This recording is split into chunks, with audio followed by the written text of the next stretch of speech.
These spine-chilling accounts come directly from the mouths of ice road truckers, bush pilots, oil rig workers, and wilderness professionals who encountered something in America's last untamed wilderness that defied all explanation. From the frozen depths of the Bering Sea to the endless darkness of Arctic winters, each story represents a genuine brush with the unexplainable that has been carefully verified through multiple sources and corroborating evidence.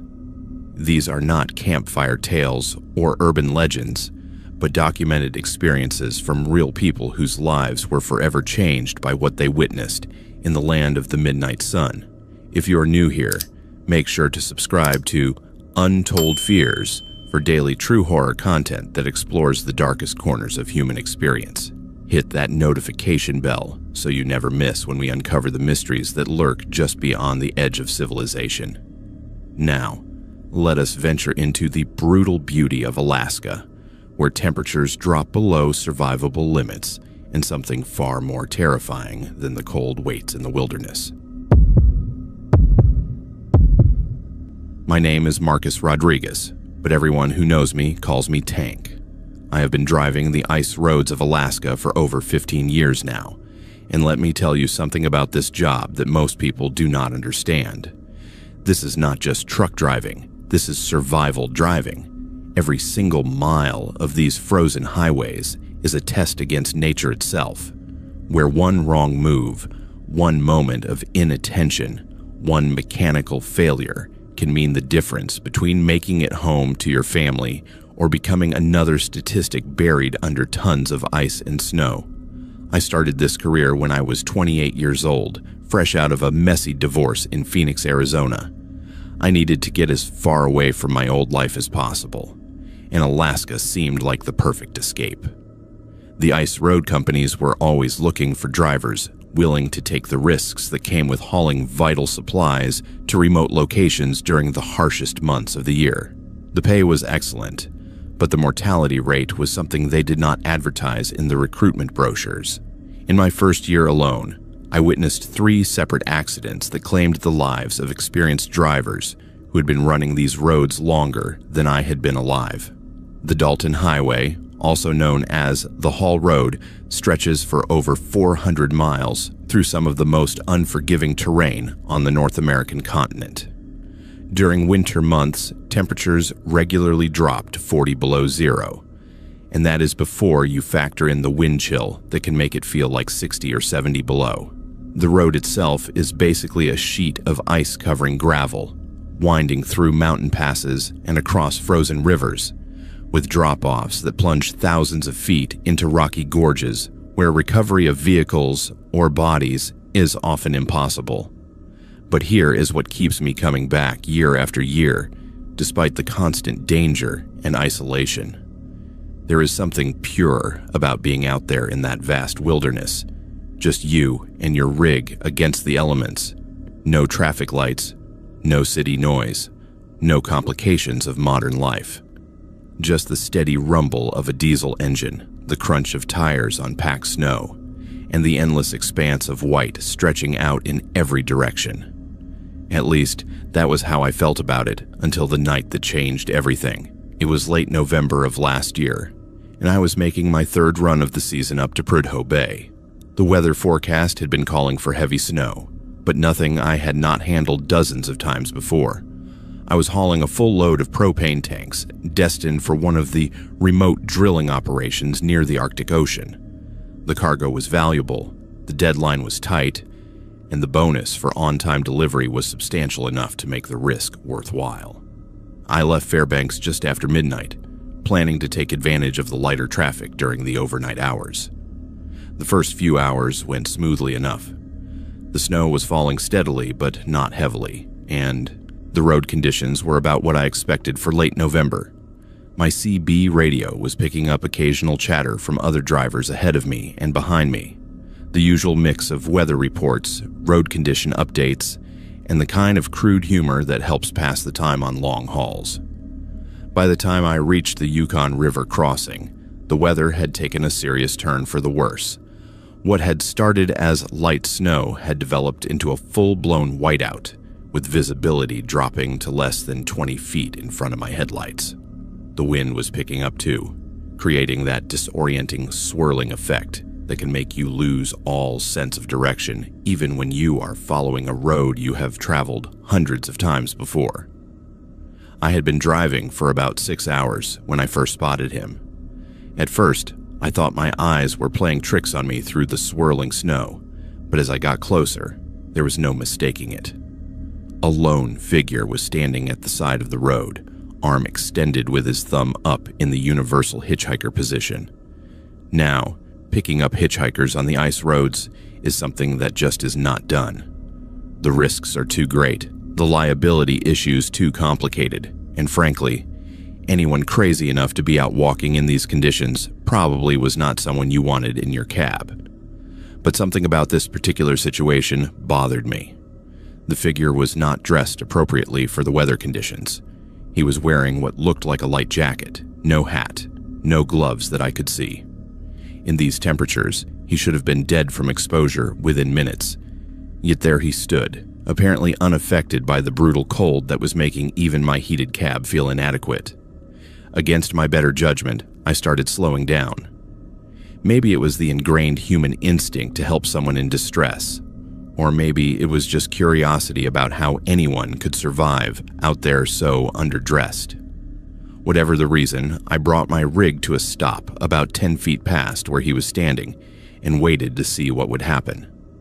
The man approached the passenger side of the cab with measured, unhurried steps.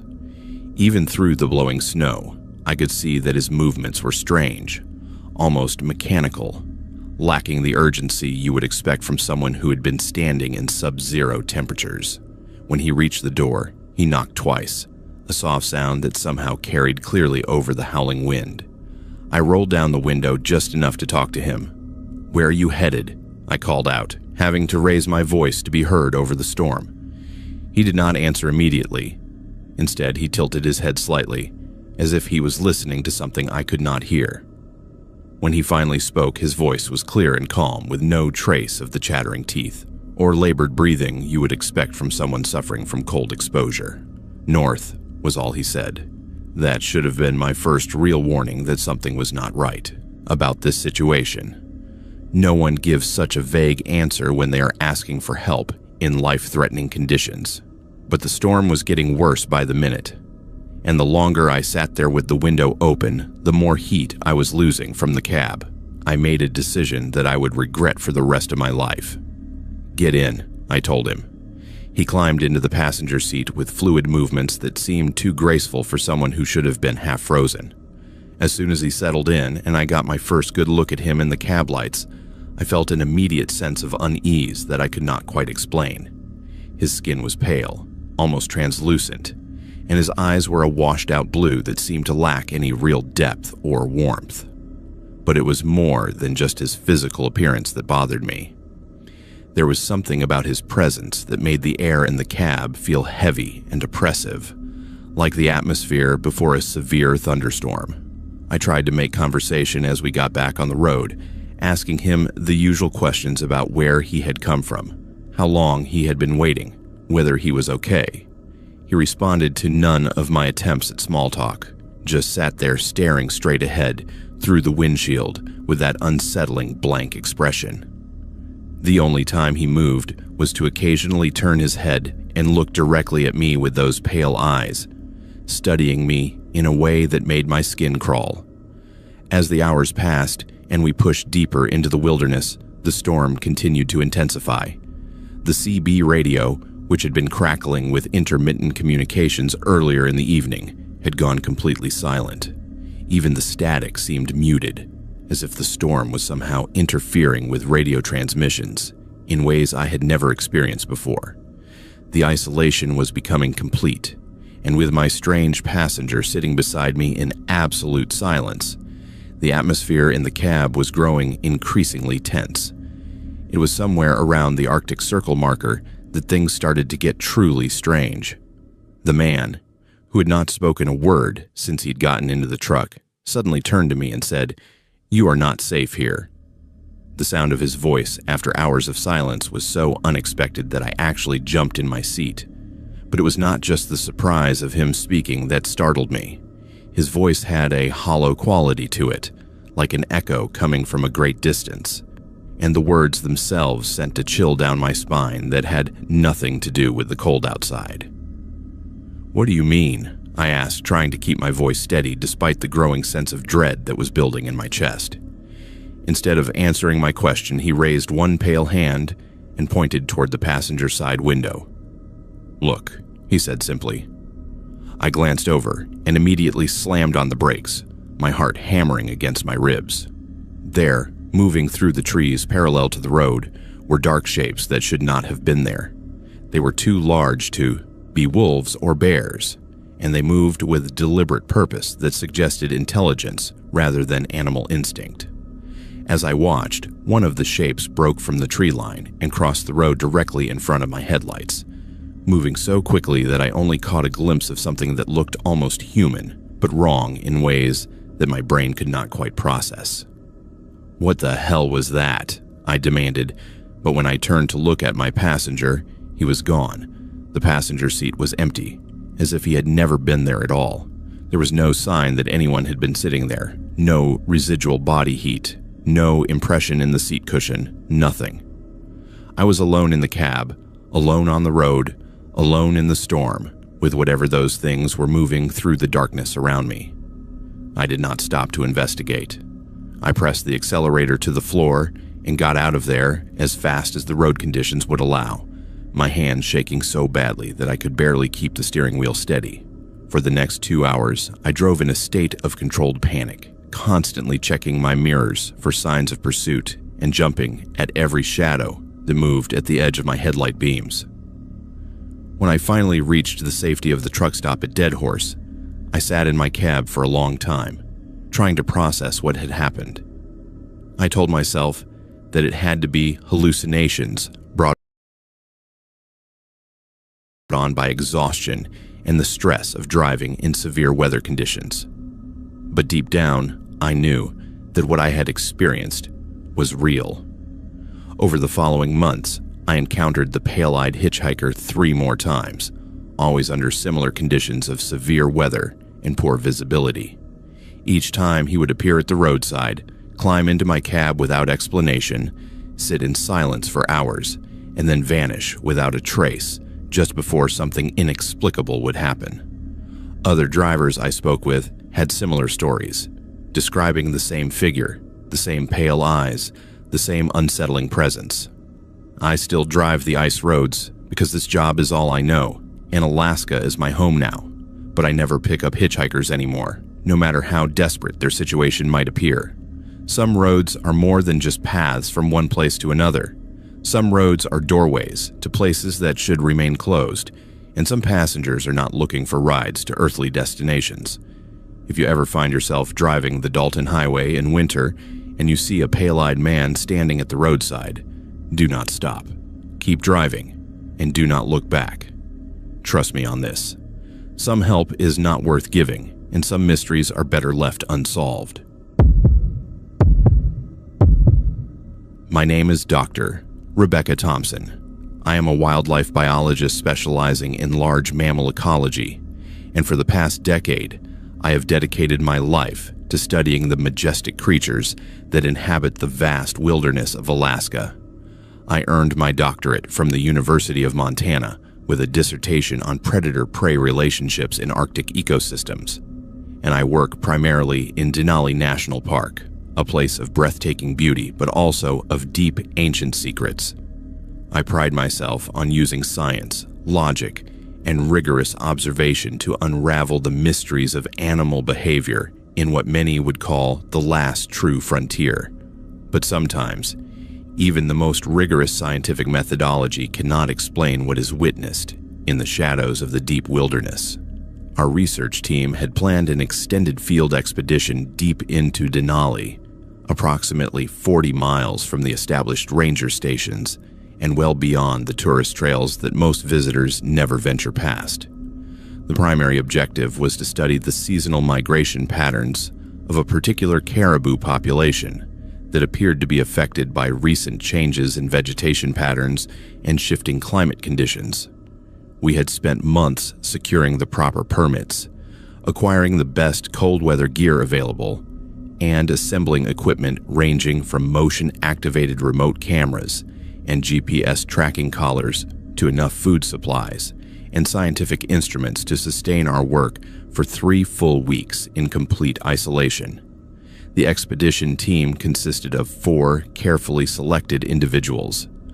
There was myself as the project leader doctor, Marcus Hale, a fellow biologist specializing in large carnivore behavior patterns, Sarah Lopez, a promising graduate student from Alaska Pacific University who was eager to contribute meaningful fieldwork to her thesis research, and James O'Connor, our seasoned park guide whose knowledge of the remote backcountry areas was absolutely essential for navigating the challenging terrain safely. The first few days of our expedition were everything we had hoped they would be. Crystal clear skies stretched endlessly above us. Temperatures remained relatively mild for the season, and the landscape around us was gloriously alive with the calls of migrating birds and the constant rustle of small mammals moving through the dense underbrush. We had developed a strict daily routine of surveying predetermined transects, collecting soil and vegetation samples, and strategically positioning our monitoring equipment along known animal corridors. The thrill of being completely surrounded by raw, untouched nature energized all of us. We marveled at the incredible resilience of life flourishing in such harsh environmental conditions and felt genuinely fortunate to witness some of the last truly great wilderness remaining on Earth. But routine, no matter how comforting or methodical, has a disturbing habit of being shattered without warning. On the 4th day of our expedition, as we set out to place additional remote monitoring devices near a river crossing that was frequently utilized by moose and caribou herds, the entire atmosphere of the wilderness began to shift in ways that defied scientific explanation. The air grew unnaturally heavy and oppressive, almost thick enough to feel against our skin, and a persistent low fog started rolling in from the southern valleys. The forest, which had been vibrant with the constant chatter of wildlife and bird calls, fell into an ominous silence that seemed to press against our eardrums. Even the usual sound of wind moving through the towering spruce and birch trees became muted and distant. I felt an inexplicable tension building in my chest, accompanied by the unsettling sense that the woods themselves were holding their collective breath. Our progress slowed considerably as the fog thickened and reduced our visibility to just a few feet in any direction. James, our experienced guide, suddenly signaled for us to halt as he carefully scanned the dim clearing that lay ahead of us. His usually stoic demeanor was replaced by visible tension, his jaw clenched tight and his eyes narrowing as they darted between the shadowy trees. "I do not like this situation," he whispered, his voice low and filled with unmistakable concern. "We are not alone out here." A cold shiver shot down my spine, and I found myself glancing around uneasily at the fog-shrouded forest surrounding us. Then, emanating from somewhere deep within the mist-covered woods, we heard a low, guttural growl that seemed to resonate through the very earth beneath our boots. Unlike any predator vocalization I had ever encountered in my years of field research, this sound vibrated through the ground itself, carrying with it something primal and filled with raw, ancient hatred. Our trained scientific minds struggled desperately against the rising tide of fear that threatened to overwhelm our rational thinking. Marcus immediately took the rifle from my hands, a clear indication that none of us felt remotely safe in this situation.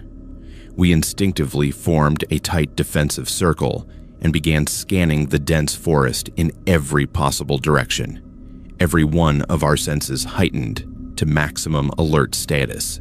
Then, emerging slowly from the thick mist like something from a nightmare, we saw a form that defied all biological classification. It was difficult to discern specific details through the swirling fog, but the creature moved with an unnatural fluidity that made my skin crawl. This was definitely not an ordinary animal of any known species. The thing appeared twisted and vaguely humanoid in shape, covered entirely in matted, filthy fur, with limbs that bent at angles that violated every principle of mammalian anatomy.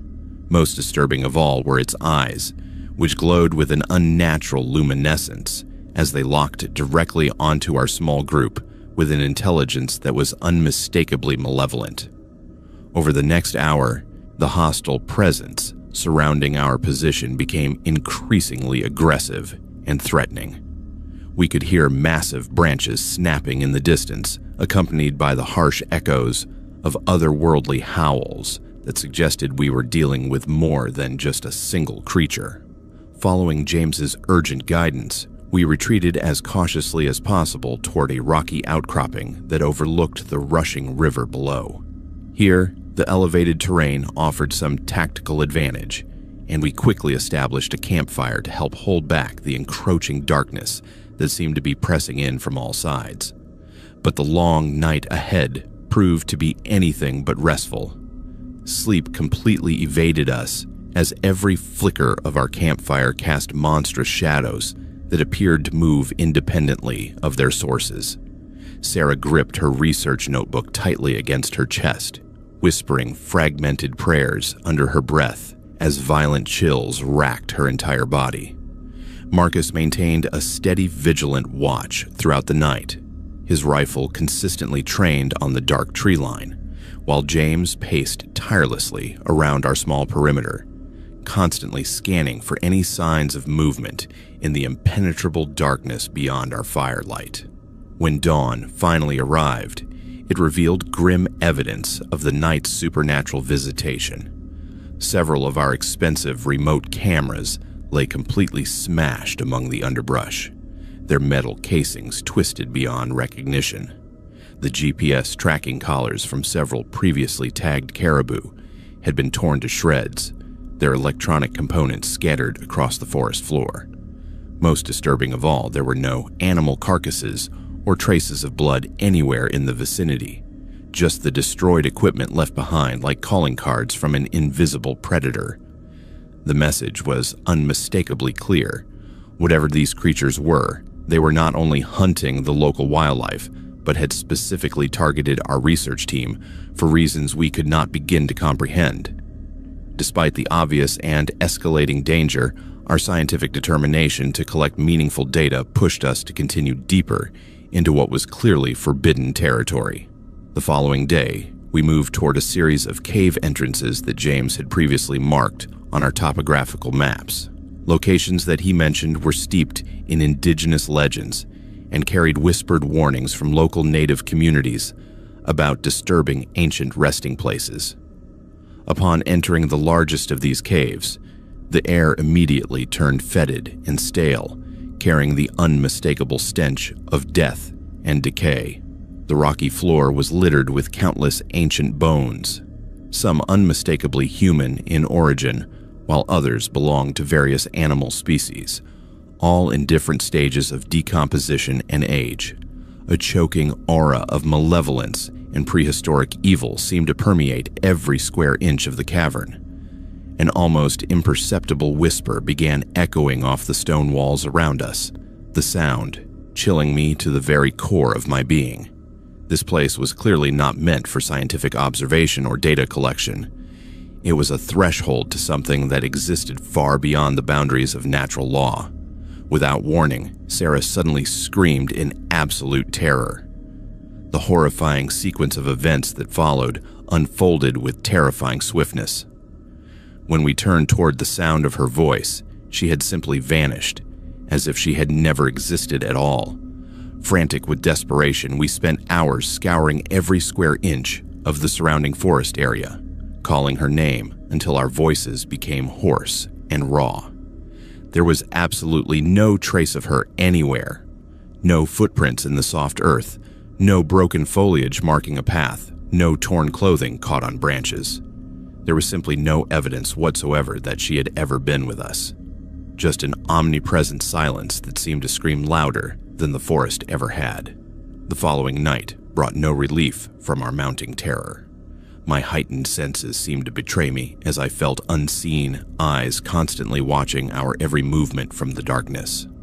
Ghostly figures appeared to dance between the trees at the very edge of our vision, vanishing completely whenever I attempted to focus directly on them. The next morning, James reluctantly began sharing traditional tales from local indigenous folklore about wendigos, legendary spirits born from extreme starvation and cannibalistic madness, cursed to stalk the deep forests in endless hunger and supernatural wrath.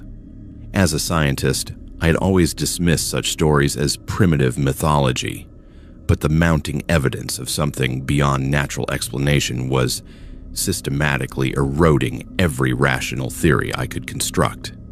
Then came the moment that shattered what remained of our scientific expedition. Marcus disappeared during his routine morning equipment check. His final radio transmission consisted of nothing but fragmented static, punctuated by a single, terror-filled whisper that I will never forget. It knows us. It is coming. Left completely alone in that cursed wilderness, I hastily gathered whatever supplies I could carry and attempted to retrace our original route back to civilization. But I discovered that the familiar paths had mysteriously changed overnight. Trails that had been clearly marked and easily navigable just the previous day were now inexplicably overgrown or had seemingly vanished altogether.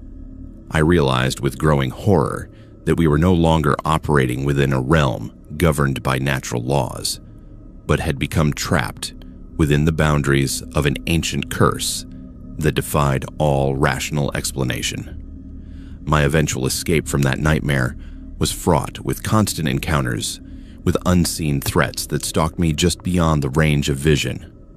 When I finally stumbled into the safety of the ranger station, I had become a mere ghost of the confident scientist who had entered the wilderness weeks earlier. I was physically and emotionally exhausted, spiritually haunted, and forever marked by exposure to secrets that the deep wilderness had kept hidden for centuries. Since returning to civilization, I have devoted the remainder of my career to searching for answers that bridge the gap between rigorous scientific inquiry and respect for the ancient mysteries that stubbornly refuse to be tamed by modern understanding. Some truths carry a burden too heavy for the human mind to bear. Some remote corners of Alaska are meant never to be disturbed by human presence. The echoes of those ancient malevolent creatures continue to haunt my dreams every night, serving as a constant reminder of the supernatural powers that lurk in the deepest shadows of our planet's last wild places. I share my story today as both a scientific record and a solemn warning to future researchers.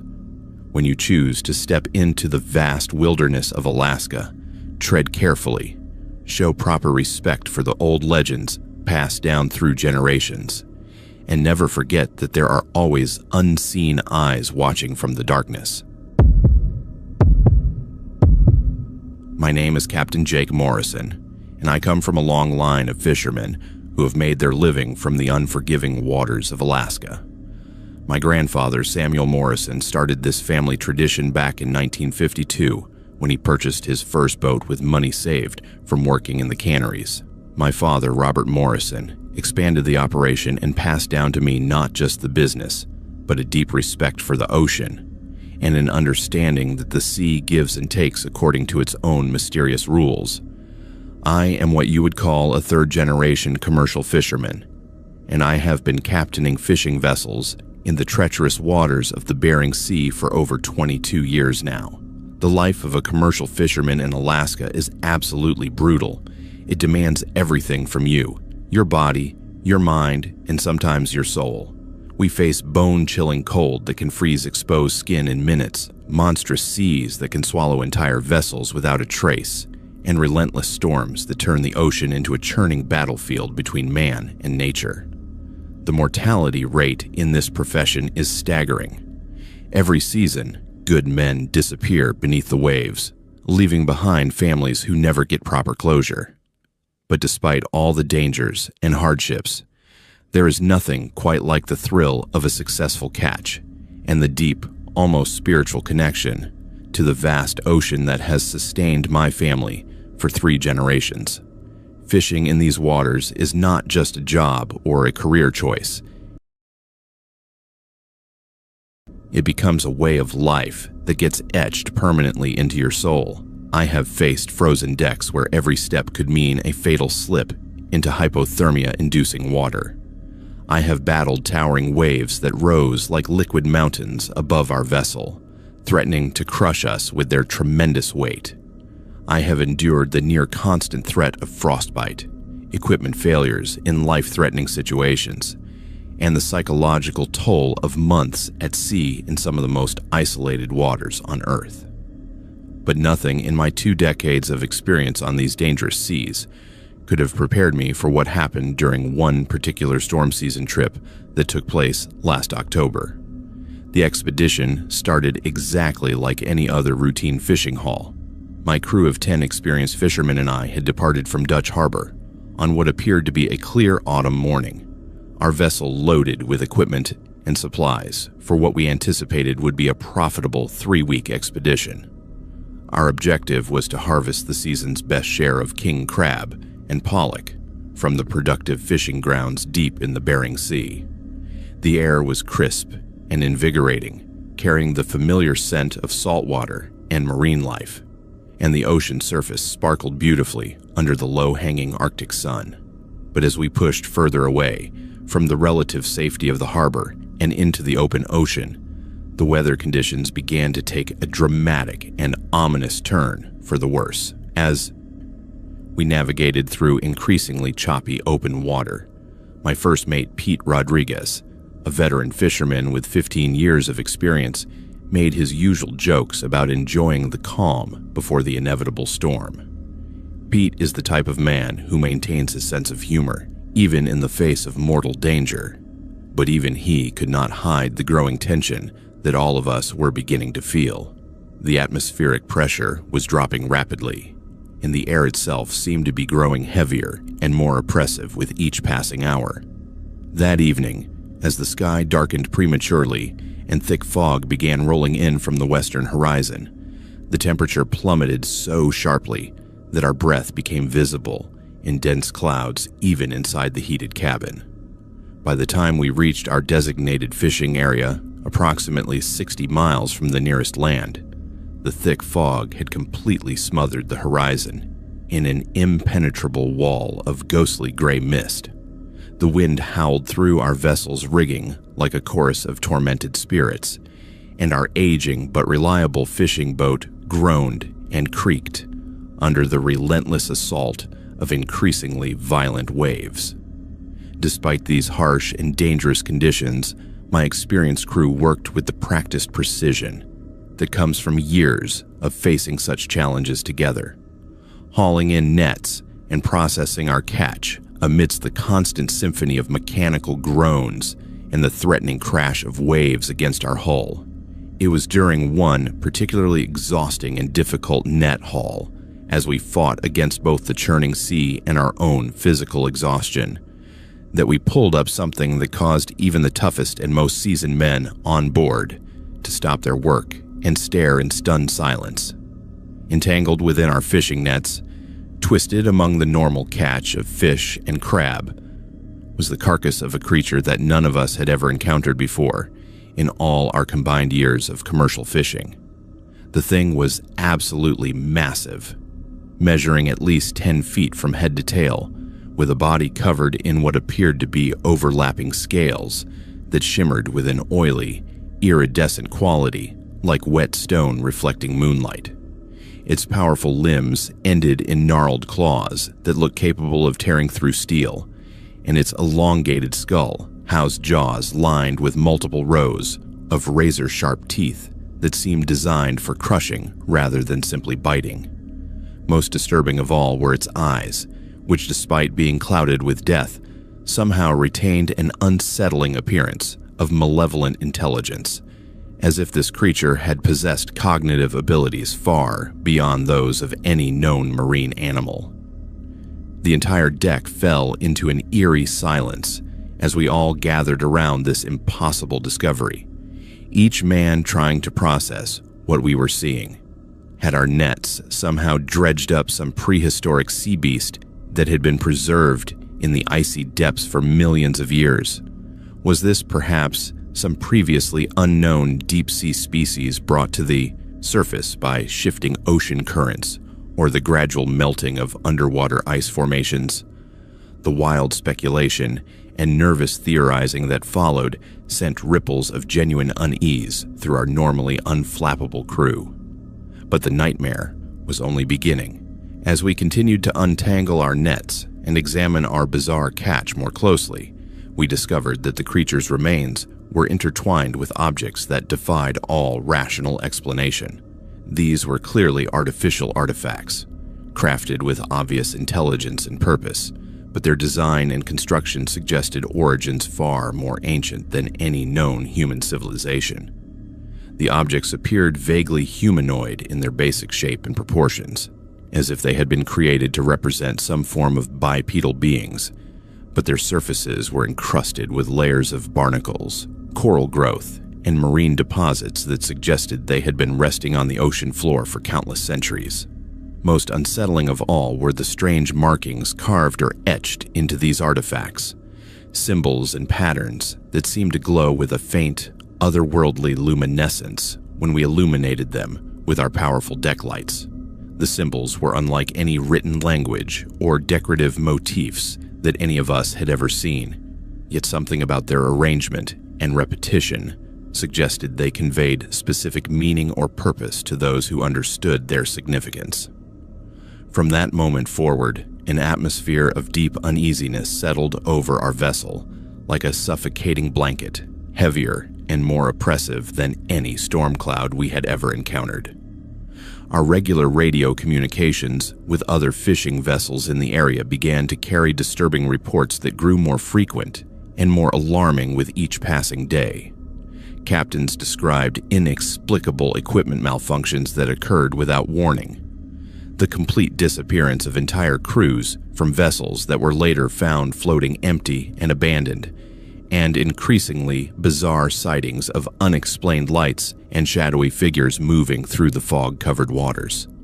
Word of these strange occurrences traveled with terrifying speed throughout the close-knit community of Bering Sea fishermen.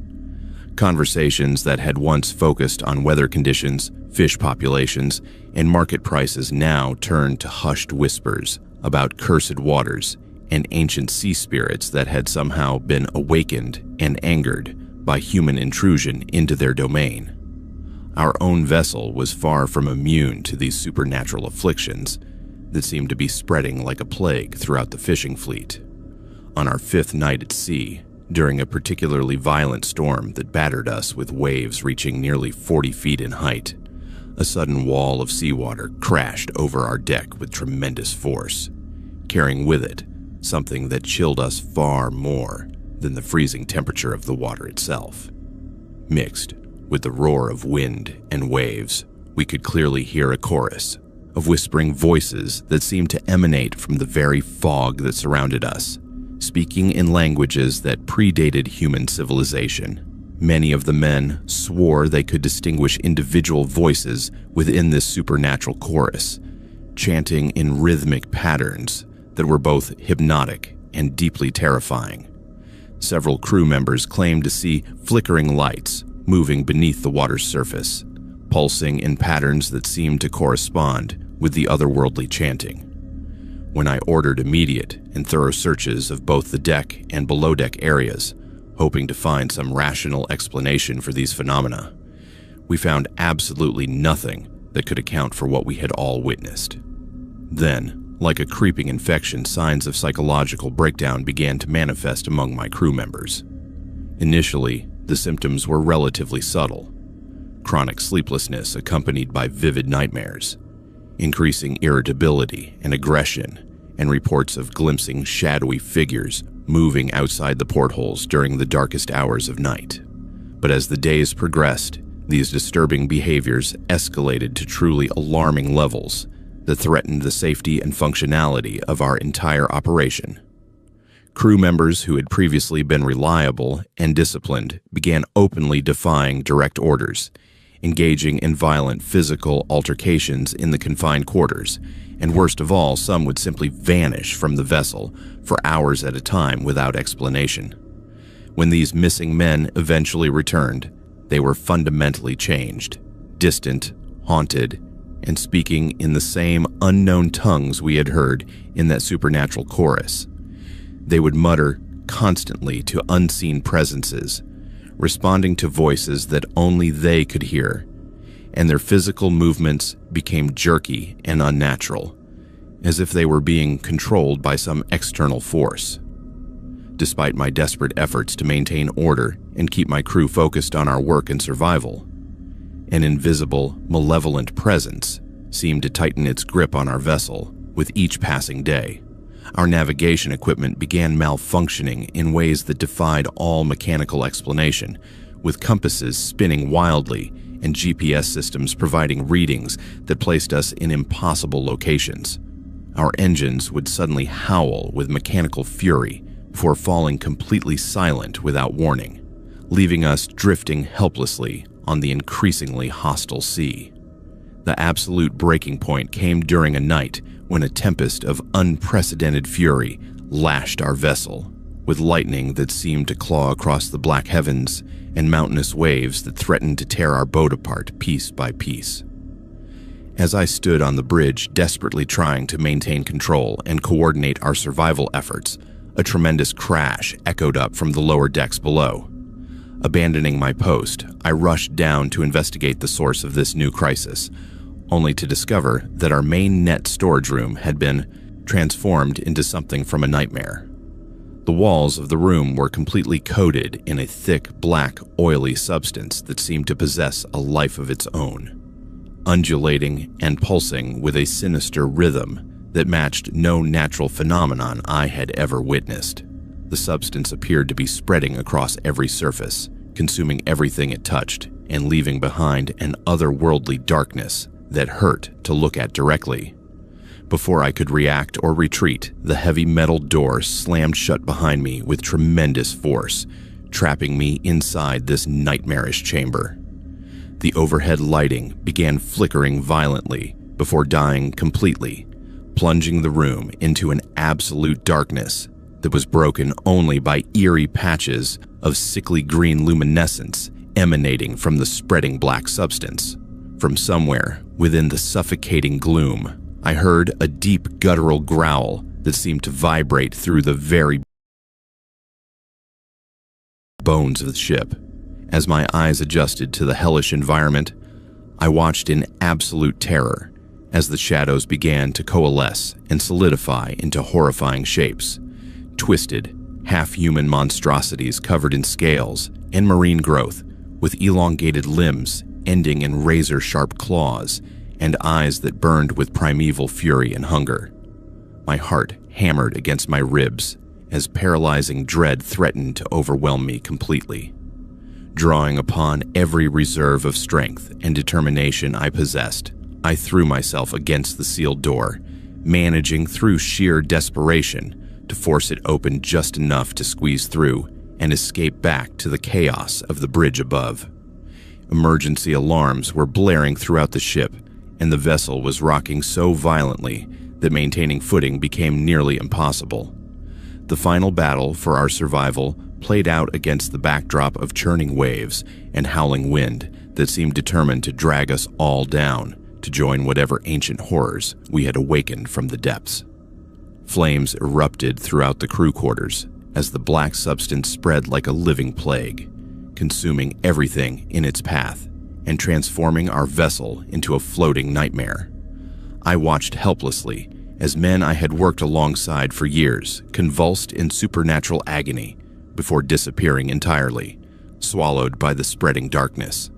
When dawn finally broke after what felt like an eternity of horror, our battered vessel was somehow still afloat, though scarred beyond recognition.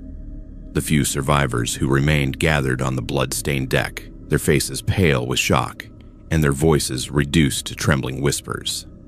The sea around us had returned to an unnatural stillness, and the fog had lifted to reveal nothing but endless gray horizon, stretching in all directions with no signs of rescue or familiar landmarks. We drifted for 3 more days before a passing cargo freighter spotted our distress signals and brought us back to the safety of Dutch Harbor. By then, we were broken men, our minds fractured by exposure to forces beyond human comprehension, our bodies worn down by supernatural terror, and our souls burdened with knowledge of horrors that lurk beneath the waves. Since that voyage, I have shared the complete truth of what happened with only a handful of people I trust absolutely. The official report filed with the Coast Guard mentioned equipment failures and severe weather conditions, but made no reference to the true cause of our crew losses. However, I know with absolute certainty the chilling truth. Beneath the frozen surface of the Bering Sea dwells something ancient, ravenous, and vengeful, patiently waiting in the abyssal depths for the unwary to venture too far from shore. I continue to make my living from the sea, as fishing is in my blood and the only life I have ever known. But I steer well clear of those cursed fishing grounds, and I have shared warnings with every fisherman who will listen. The ocean guards its darkest secrets jealously, and some catches are far better left unfished, rotting in the depths where they belong. My name is Ashley Williams, but everyone who knows me calls me Ace. I have been flying bush planes across the Alaskan wilderness for over 12 years, and there is not a mountain range, valley, or remote airstrip in this state that I have not navigated at least a dozen times. Flying is not just my profession. It is my passion, my calling, and quite honestly, the only thing I have ever been truly exceptional at in my entire life. When you are piloting a small aircraft through some of the most unforgiving terrain and unpredictable weather conditions on Earth, you learn to trust your instincts, rely on your experience, and never underestimate the power of the wilderness to surprise you. I started flying when I was 16 years old, learning from my uncle who ran a small charter service out of Anchorage. He taught me that in Alaska, pilots are not just transportation providers. We are lifelines for remote communities, emergency responders when disasters strike, and sometimes the only connection between civilization and the vast emptiness that defines this incredible state. Over the years, I've flown everything from medical evacuations and supply runs to tourists seeking adventure, and researchers conducting important scientific work in areas that can only be reached by aircraft. My reputation for reliability and skill has earned me a steady clientele of repeat customers who trust me to get them safely to their destinations, regardless of weather conditions or the remoteness of their final locations. I take pride in my perfect safety record and my ability to land on improvised airstrips that would terrify most pilots. But that confidence, that absolute certainty in my abilities and knowledge of Alaskan airspace, was shattered during what should have been a routine charter flight last September. The job came through my regular booking agent on a Tuesday morning. A family of 4 from Seattle wanted transportation to a remote fishing lodge located approximately 200 miles northeast of Fairbanks. The clients were the Hendersons, David and Patricia, both in their mid-40s, along with their teenage children, Michael and Sarah, who appeared to be around 16 and 14 years old respectively.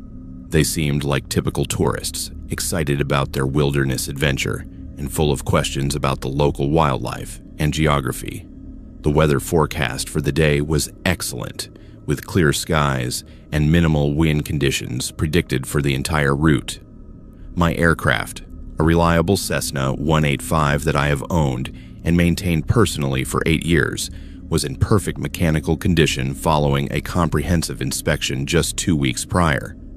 The flight plan was straightforward, a direct route over familiar terrain that I had flown countless times without incident. We departed Fairbanks International Airport at exactly 10:30 in the morning, with an estimated flight time of 1 hour and 45 minutes to reach. the remote landing strip adjacent to the fishing lodge. The Henderson family was in high spirits, taking photographs through the cabin windows and marveling at the stunning wilderness scenery unfolding beneath us.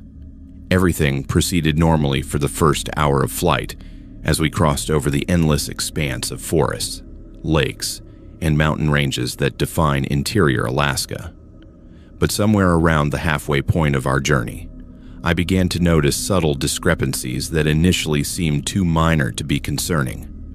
The landscape below, while still recognizably Alaskan wilderness, appeared slightly different from what I expected to see along this particular route. Mountain peaks seemed positioned at slightly different angles, and lakes that should have been familiar landmarks appeared to have altered shapes or were missing entirely. I attributed these observations to atmospheric conditions, or perhaps fatigue affecting my perception, and continued following my compass heading and GPS coordinates toward our destination. However, as we progressed further along the route, the discrepancies became more pronounced and impossible to ignore. Rivers were flowing in directions that contradicted my charts, and the entire topographical layout of the terrain seemed to be shifting subtly beneath us. When I checked my instruments, everything appeared to be functioning normally. The compass was steady, the GPS was providing consistent readings, and the engine was running smoothly without any signs of mechanical problems. Yet something fundamental felt wrong about our location and surroundings in a way that I could not rationally explain. The first truly disturbing indication that something supernatural was occurring came when I glanced back at my passengers to check on their comfort and safety. Mrs. Henderson, who had appeared to be an attractive woman in her mid-40s when we departed Fairbanks, now looked noticeably older. Her hair, which had been predominantly brown with only scattered gray streaks, was now significantly more silver, and fine lines had appeared around her eyes that definitely had not been present at the beginning of our flight. Initially, I convinced myself that the lighting conditions inside the cabin were creating optical illusions, or perhaps I had simply failed to observe her appearance carefully during our pre-flight preparations. But when I looked at her husband and their children, I noticed similar subtle but unmistakable signs of aging. Mr. Henderson's hairline had receded slightly. Their son Michael appeared to have grown taller and developed more mature facial features, and their daughter Sarah looked less like a 14-year-old child and more like a young woman approaching adulthood. My confusion and growing alarm intensified when I realized that according to my instruments and calculations, we should have reached our destination nearly 30 minutes earlier. Yet the landscape below showed no signs of the fishing lodge or the distinctive geographical markers that should have indicated our proximity to the landing area. Instead, we seemed to be flying over an endless repetition of the same wilderness terrain, as if we were trapped in some form of geographical loop. I made the decision to contact air traffic control to report our situation and request guidance. But when I attempted to use the radio, I discovered that all communication frequencies were filled with nothing but static. No matter which channel I selected or how I adjusted the equipment, I could not establish contact with any ground stations or other aircraft in the area. As our flight continued beyond what should have been our arrival time, the aging process affecting my passengers accelerated dramatically. Mrs. Henderson's hair became completely white, and deep wrinkles appeared across her face. Mr. Henderson developed a pronounced stoop in his posture and began moving with the careful deliberation of an elderly man. Their children continued growing and maturing at an impossible rate, transforming from teenagers into adults before my eyes. The most horrifying aspect of this supernatural phenomenon was that my passengers seemed completely unaware of the changes occurring to their bodies. They continued chatting cheerfully about their vacation plans and pointing out interesting features in the landscape below, apparently oblivious to the fact that they were aging decades within the span of hours. I checked my own appearance in the small mirror mounted near the instrument panel and was relieved to discover that I appeared unchanged, whatever force was affecting my passengers. seemed to be sparing me from the same fate, though I had no understanding of why I might be immune to its influence. Hours passed, though my instruments indicated that time was progressing normally according to standard measurements. The fuel gauge showed levels that should have been impossible given the duration of our flight, as if the aircraft's consumption rate had somehow been altered along with everything else about our situation. The landscape below continued its endless repetition, showing the same mountains, forests, and lakes in an unchanging pattern that suggested we were somehow flying through the same geographical area repeatedly. No matter what heading I selected or how drastically I altered our course, the terrain remained stubbornly identical. By what should have been late afternoon, according to my departure time calculations, my passengers had aged to the point where they appeared to be elderly individuals well into their 70s or 80s. Mr. and Mrs. Henderson moved slowly and spoke in the quavering voices of advanced age, while their children had become middle-aged adults with graying hair and mature features. Still, they remained blissfully unaware of their transformation, continuing to behave as if they were the same family that had boarded my aircraft hours earlier. Their conversations became increasingly surreal as they discussed memories and experiences that seemed to span decades beyond what should have been possible given their original ages. The nightmare finally ended as abruptly as it had begun. Without warning or explanation, the familiar landmarks of our intended destination suddenly appeared below us, exactly as they should have, according to my original flight plan. The fishing lodge was clearly visible, along with the landing strip that I had used successfully on numerous previous occasions. As I began my descent toward the airfield, I glanced back at my passengers one final time and nearly lost control of the aircraft in shock. The Henderson family had returned to their original appearances, looking exactly as they had when we departed Fairbanks that morning. There was no trace of the aging process they had undergone during our supernatural journey, and they showed no awareness that anything unusual had occurred. The landing proceeded without incident, and my passengers disembarked cheerfully, thanking me for what they described as a pleasant and uneventful flight. They showed no memory of the hours of impossible aging or the repetitive landscape that had trapped us in some form of temporal loop. I have never spoken publicly about this experience, knowing that such a story would likely end my career and destroy my reputation as a reliable pilot. However, I have quietly investigated similar reports from other bush pilots, and I have discovered that I am not alone in experiencing these impossible flights through areas where normal rules of time and space seem to be suspended. I continue flying the same routes across Alaska, but I remain constantly vigilant for signs that reality is beginning to bend around me once again. The wilderness holds secrets that defy human understanding, and some destinations exist in dimensions that we are not meant to visit. My name is Tommy Kowalski, and I have been working the oil fields of Alaska for the past 18 years. I am what you would call a roughneck, a blue-collar guy who gets his hands dirty doing the dangerous backbreaking work that keeps America's energy flowing. I have drilled through permafrost, battled equipment failures in sub-zero temperatures, and worked shifts that would break most men half my age. I pride myself on being tough, reliable, and absolutely fearless when it comes to getting the job done no matter what obstacles stand in my way. Growing up in a working-class family in Detroit, I learned early that you earn your place in this world through hard work and determination, not through complaints or excuses.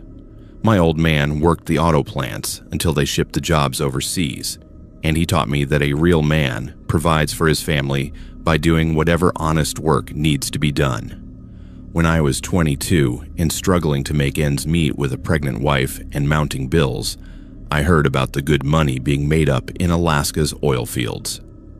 I packed up everything I owned, kissed my wife goodbye, and headed north to Prudhoe Bay to make my fortune in one of the harshest industrial environments on Earth. The work was brutal from day one, but the pay was better than anything I could have earned back in Detroit.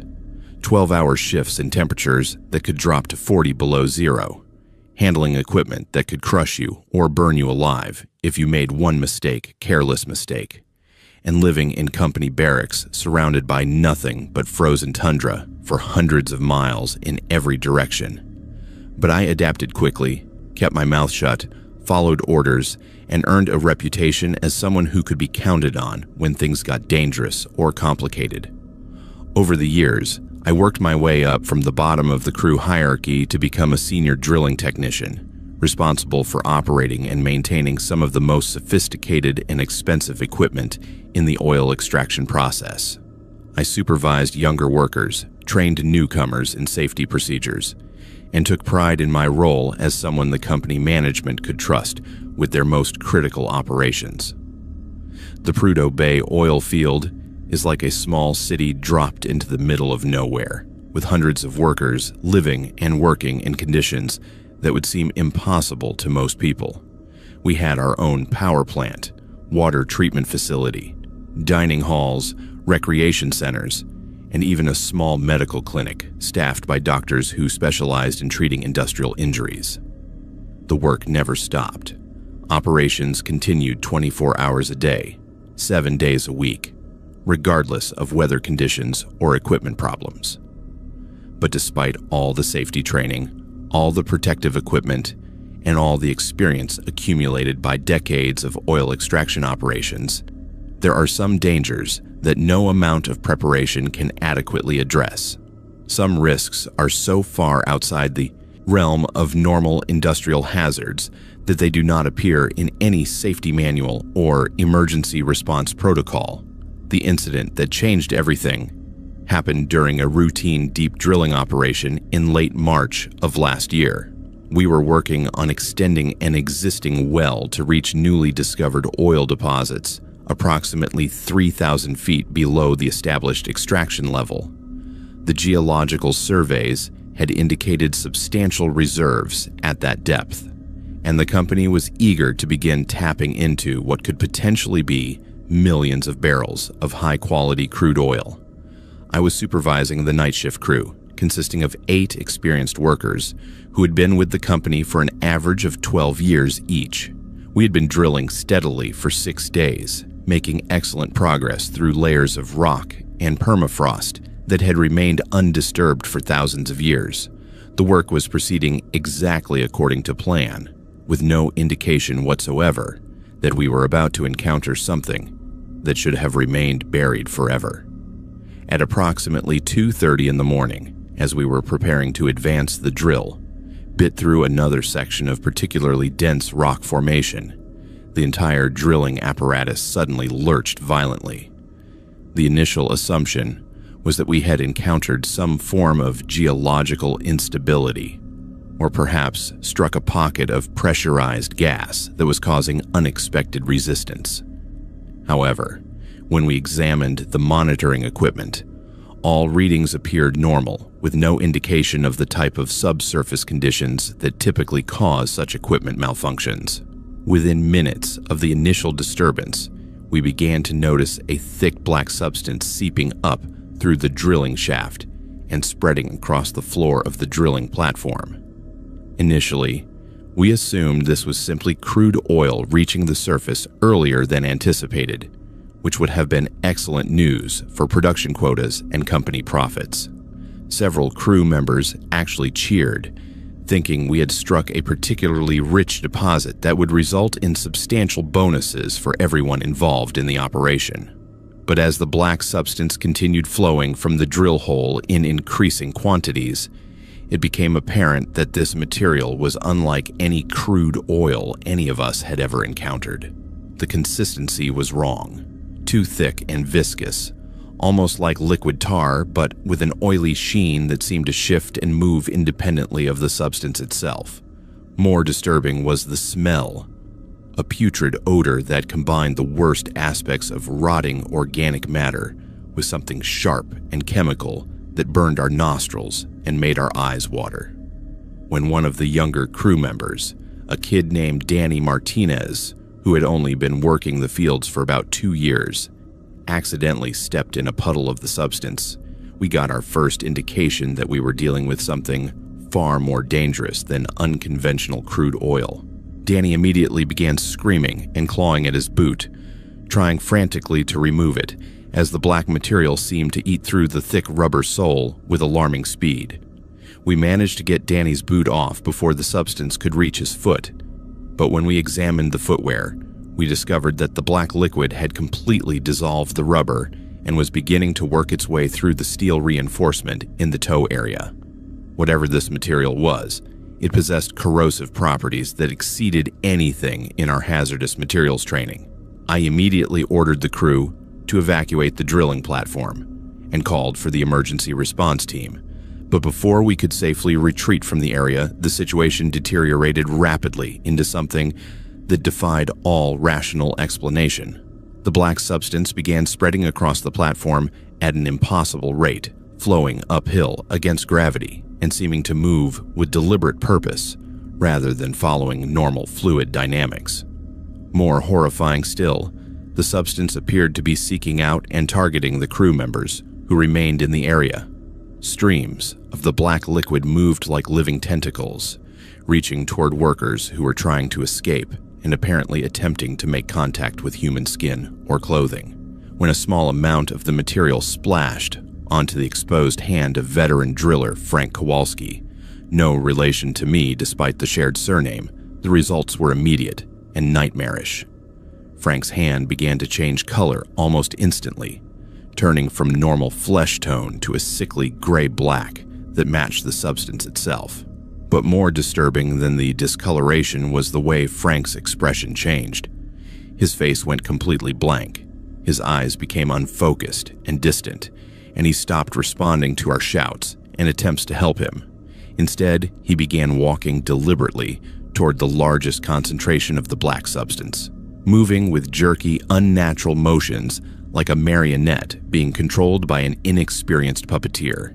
By this time, the emergency alarms were blaring throughout the facility, and additional personnel were arriving to assess the situation and provide assistance.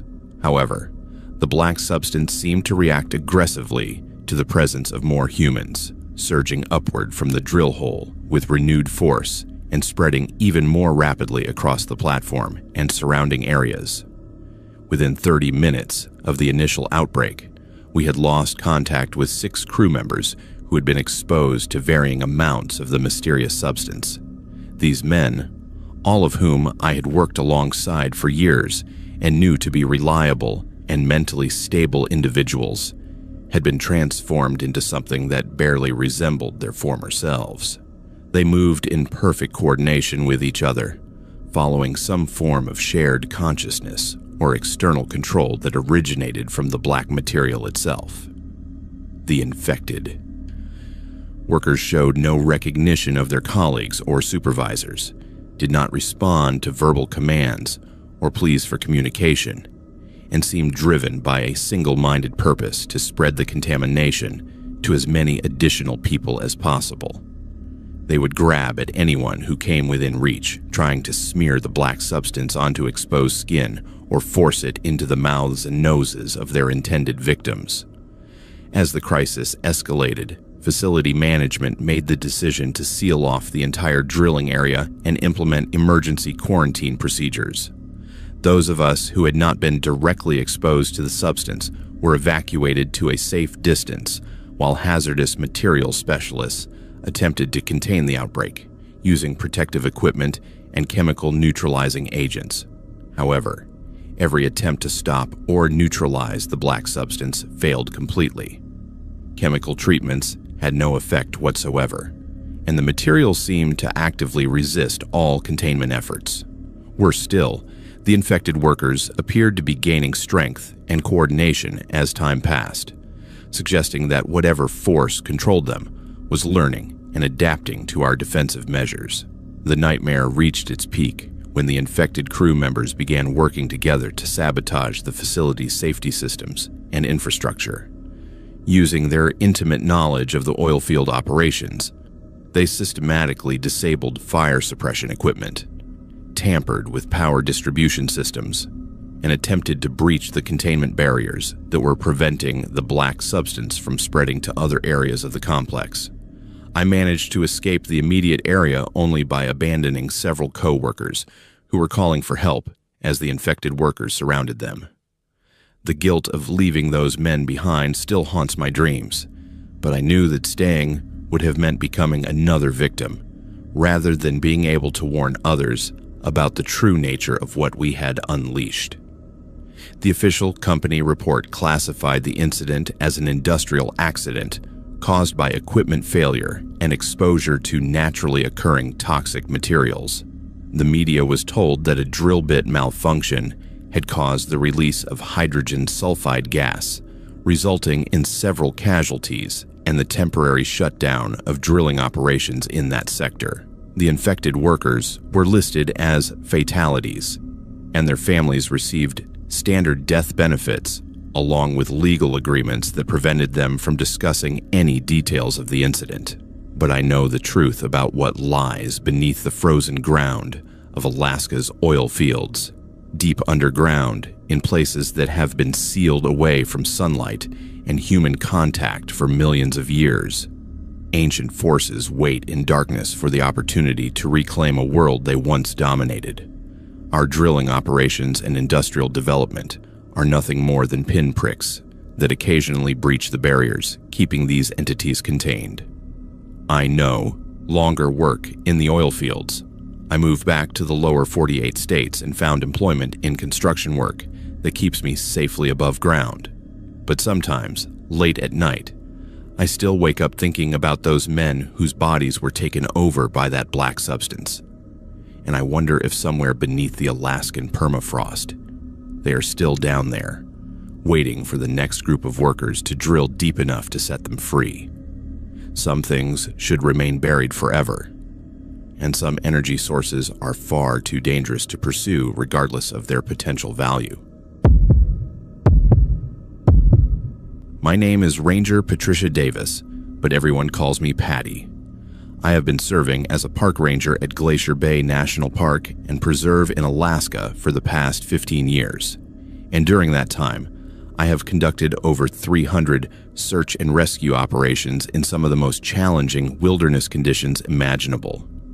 I take pride in my professional approach to law enforcement and emergency response, maintaining detailed incident reports and following established protocols even in the most stressful situations. My record speaks for itself. I have successfully located and extracted 96% of all missing persons cases assigned to me, often under conditions that would challenge even the most experienced wilderness professionals.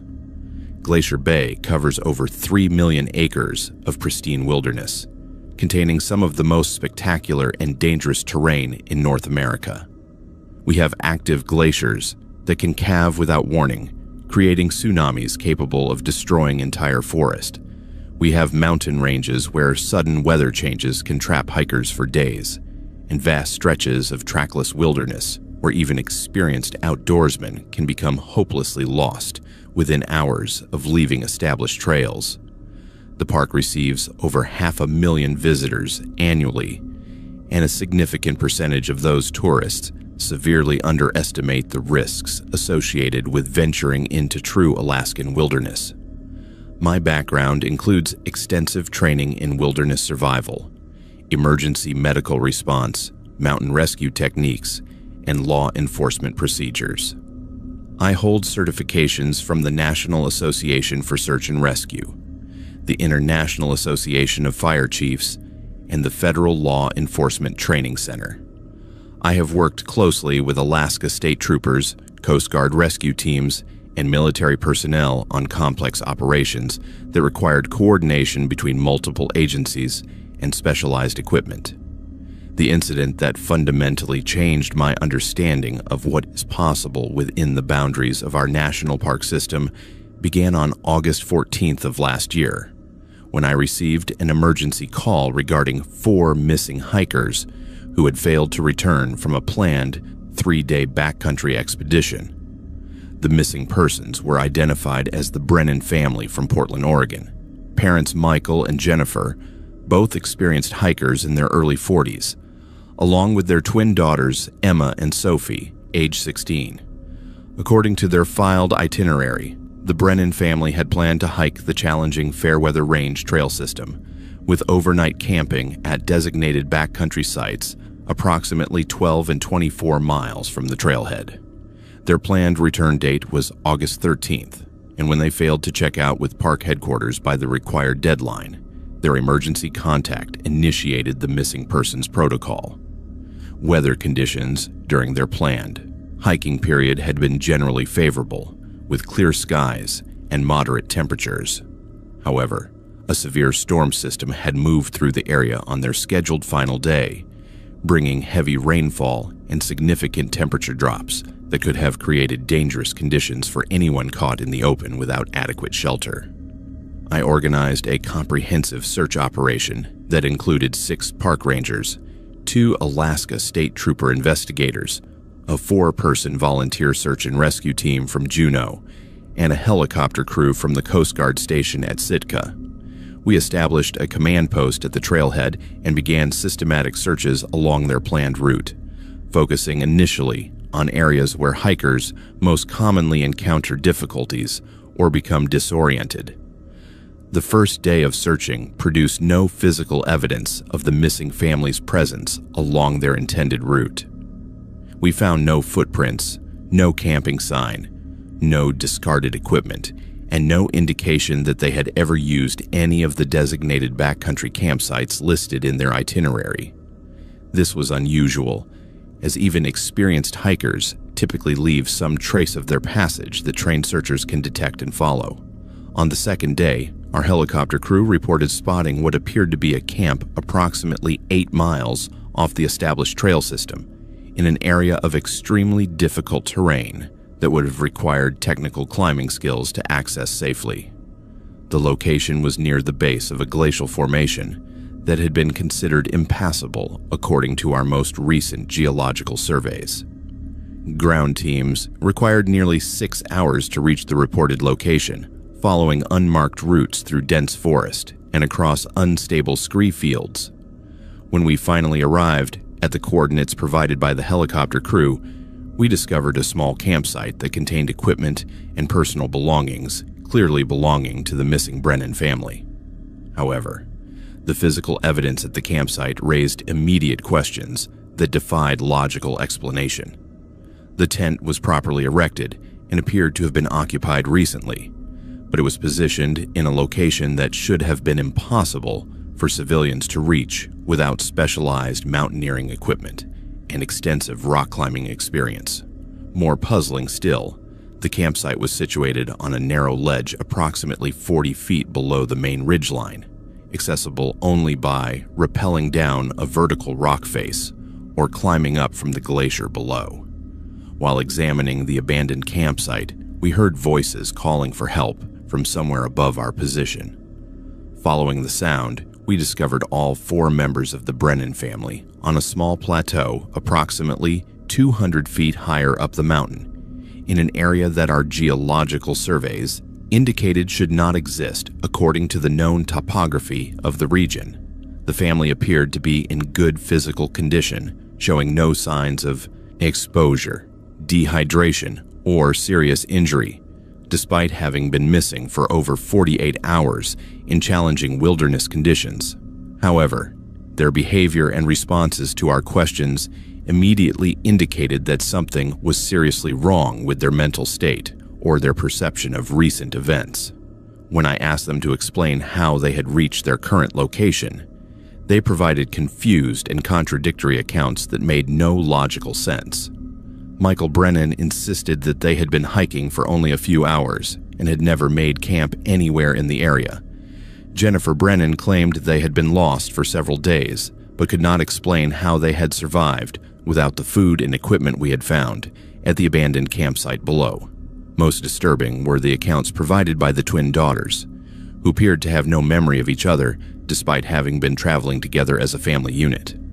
Emma Brennan responded to questions about her sister by asking who we were referring to, while Sophie Brennan seemed genuinely confused by our references to her parents and insisted that she had been hiking alone. During the technical rescue operation required to extract the family from their impossible location, I observed additional anomalies that challenged my understanding of normal human behavior and physical capabilities. Despite being positioned on a narrow ledge that should have terrified anyone with normal survival instincts, none of the family members showed any fear or concern about the dangerous drop-offs surrounding them. They moved casually near precipitous edges that should have triggered immediate panic responses in anyone with functioning self-preservation reflexes. More unsettling still were the physical changes I observed in the family members during the hours-long rescue operation. When we first located them, Michael and Jennifer Brennan had appeared to be in their early 40s, consistent with the ages listed in their missing persons report.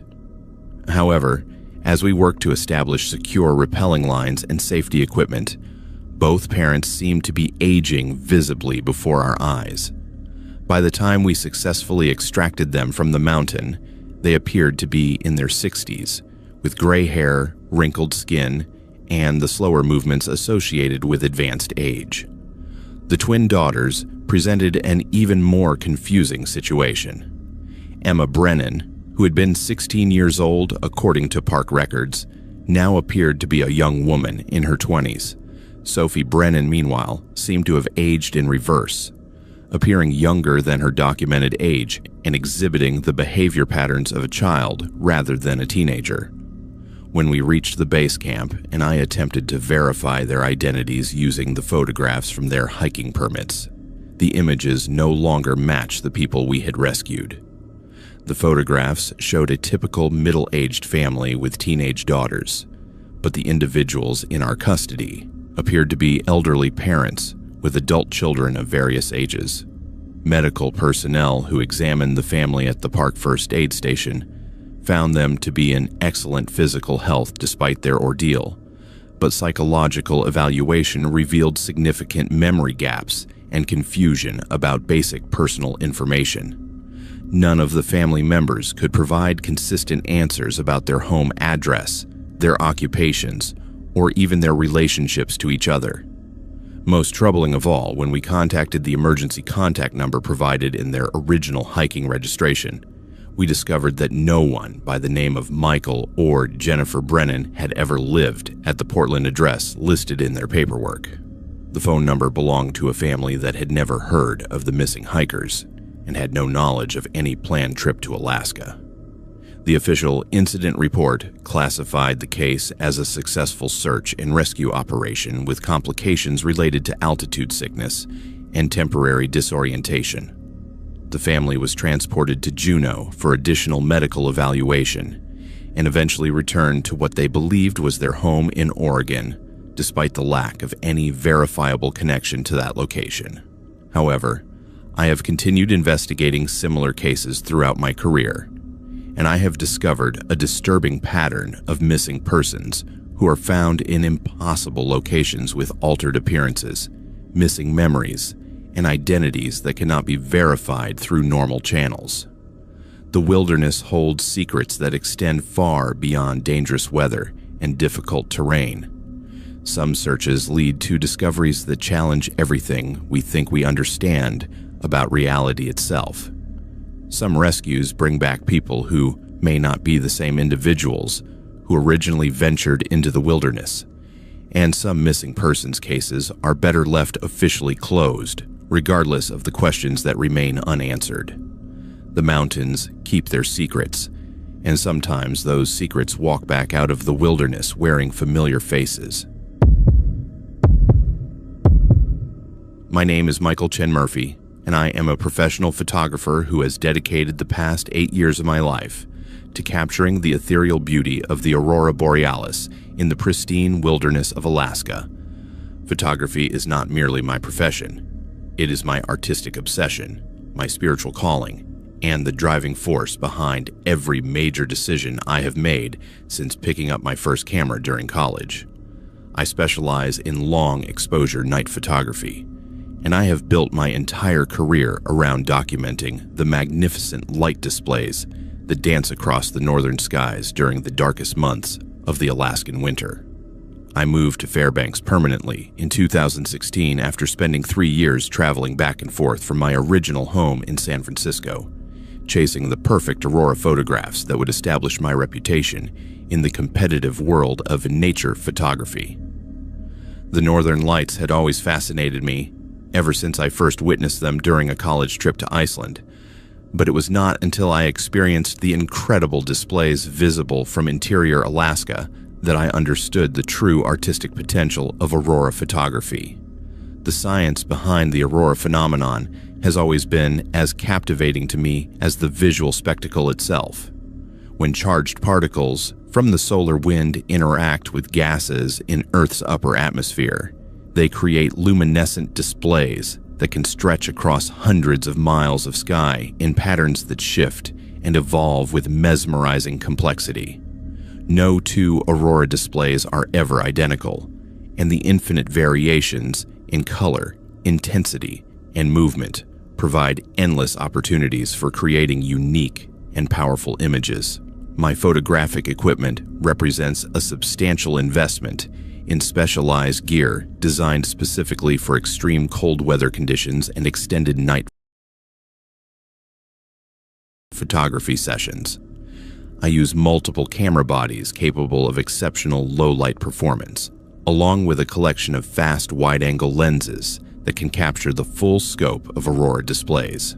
My tripods and support systems are engineered to remain stable in high winds and sub-zero temperatures, and I carry backup power systems that can keep my equipment operational through the longest winter nights. Over the years, I have developed relationships with aurora forecasting services, solar activity monitoring stations, and local meteorologists who help me predict the most promising nights for exceptional displays. I have identified dozens of optimal shooting locations throughout the Fairbanks area, each chosen for minimal light pollution, unobstructed northern horizon views, and accessibility during winter conditions. My dedication to aurora photography has earned recognition from National Geographic, Smithsonian Magazine, and several international photography competitions. My images have been featured in calendars, travel guides, and documentary films about the natural wonders of Alaska. More importantly to me, my work has allowed thousands of people who will never have the opportunity to witness the aurora firsthand to experience some small portion of its overwhelming beauty and power. The night that changed everything began like countless others I had spent in pursuit of the perfect aurora photograph. The space weather forecasts were predicting exceptional geomagnetic activity, with the possibility of aurora displays visible as far south as the Canadian border. I had positioned myself at one of my most productive shooting locations, approximately 30 miles northeast of Fairbanks, in an area of rolling hills that provided excellent northern exposure with minimal terrain obstruction. The temperature that evening was minus 28 degrees Fahrenheit, well within the range I had learned to manage through years of cold weather photography. I had established my equipment setup by 8 o'clock in the evening and settled in for what I anticipated would be a long but potentially rewarding night of shooting. Initial aurora activity was moderate, producing the typical green curtains and arcs that characterize most northern lights displays. However, as the night progressed, the aurora activity began to intensify far beyond anything I had witnessed during my years of dedicated observation. The typical green luminescence was joined by brilliant reds, purples, and blues that painted the entire northern sky in colors so vivid they seemed almost artificial. The movement patterns became more complex and rapid, with individual curtains of light weaving together in formations that resembled intricate geometric designs, rather than the flowing organic shapes I had come to expect. What struck me as particularly unusual was the way the light patterns seemed to respond to my presence and activities. When I adjusted my camera position or changed lenses, the aurora displays would shift and intensify directly above my location, as if reacting to my movements. When I took photographs, The patterns would pause momentarily, as if posing for the camera before resuming their complex dance across the sky. Initially, I dismissed these observations as coincidental timing, or perhaps the result of fatigue affecting my perception after hours of intensive concentration.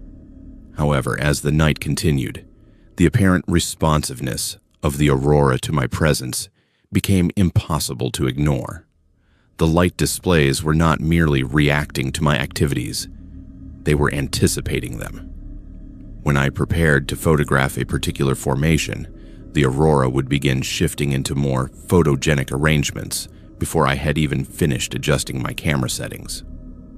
When I moved to a different shooting position, the lights would redistribute themselves across the sky to optimize the view from my new location. Most unsettling of all, when I paused to review images on my camera's display screen, the aurora would dim significantly, as if waiting patiently for me to return my attention to the sky. The first direct communication attempt occurred around 2 o'clock in the morning, when the aurora formations began pulsing in regular rhythmic patterns that bore no resemblance to natural geomagnetic phenomena. The pulses followed mathematical sequences, first simple counting patterns, then prime numbers, then increasingly complex mathematical relationships that demonstrated unmistakable intelligence behind their creation. As I watched in fascination and growing alarm, the pulsing patterns began to synchronize with my heartbeat. I could feel my pulse rate adjusting to match the rhythm of the lights, as if some external force was gradually taking control of my cardiovascular system. The sensation was not painful or immediately threatening, but the realization that something was manipulating my biological functions filled me with a deep sense of dread. The aurora displays continued to evolve throughout the night, developing characteristics that defied every aspect of my understanding of atmospheric physics and electromagnetic phenomena. Individual light formations began maintaining stable shapes for extended periods, creating geometric patterns that remained fixed in position despite the constant movement of charged particles that should have caused continuous shifting and flowing. More disturbing still, some of these stable formations began to resemble recognizable symbols and characters from various writing systems. I observed what appeared to be mathematical equations, chemical formulas, and even fragments of text in languages I could not identify. The implication was clear. Whatever intelligence was controlling these displays possessed knowledge spanning multiple fields of human understanding and possibly extending far beyond our current scientific capabilities. Around 4 o'clock in the morning, the aurora activity reached an intensity level that should have been impossible under natural conditions. The entire sky from horizon to horizon was filled with brilliant, multicolored light that cast shadows on the snow-covered landscape below. The temperature of the surrounding air began to rise noticeably, melting frost on my camera equipment and creating localized weather conditions that contradicted everything I knew about aurora-related atmospheric effects. At the peak of this supernatural display, I experienced what I can only describe as direct mental contact with the intelligence behind the lights. Without any audible communication or visual text, complex information began flowing directly into my consciousness. I understood, with absolute certainty, that I was witnessing a form of communication from entities that existed far beyond the boundaries of Earth's atmosphere. These beings, whatever their nature or origin, had been observing human activities for an extended period and had developed the capability to manipulate electromagnetic phenomena in ways that allowed them to interact directly with our planet's upper atmosphere. The aurora displays I had been photographing were not natural geomagnetic events, but deliberate artistic expressions created specifically for my observation and documentation. The mental contact continued for what felt like hours, but probably lasted only minutes. During this time, I received detailed information about the true nature of space, time, and consciousness that fundamentally altered my understanding of reality itself. I was shown visions of other worlds, other civilizations, and technologies that rendered human scientific achievement insignificant by comparison. When the contact finally ended and the aurora displays returned to more typical patterns, I found myself fundamentally changed by the experience. My photographs from that night captured images unlike anything in the scientific literature. Aurora formations with geometric precision and color combinations that should not exist under natural conditions. I have never publicly discussed the true nature of what occurred that night, knowing that such claims would destroy my professional credibility and potentially result in serious questions about my mental stability. However, I continue my aurora photography work with the knowledge that I am not merely documenting natural phenomena, but potentially facilitating ongoing communication between humanity and intelligences that observe us from the vast darkness of space. The northern lights are no longer just beautiful displays of atmospheric physics to me. They are messages, artwork, and perhaps warnings from entities whose motivations and capabilities remain largely beyond human comprehension. Every night I spend under the aurora-lit sky, I wonder if they are still watching, still communicating, and still deciding what role humanity might play in their incomprehensible cosmic plans. Some photographs capture more than light and shadow. Some images document contact with forces that should remain hidden in the darkness between the stars. My name is Joseph Tikovic, though most folks in my village call me Joe. I am a member of the Inupiaq people, and I have lived my entire life in the remote village of Kaktovik, located on the northern coast of Alaska near the Arctic Circle. For over 40 years, I have followed the traditional ways of subsistence hunting that have sustained my family and community for countless generations. My grandfather taught me the ancient skills of tracking, hunting, and reading the signs that nature provides to those who know how to observe and listen. These are not merely survival techniques. They are sacred responsibilities that connect us to our ancestors and to the land that has always provided for our people.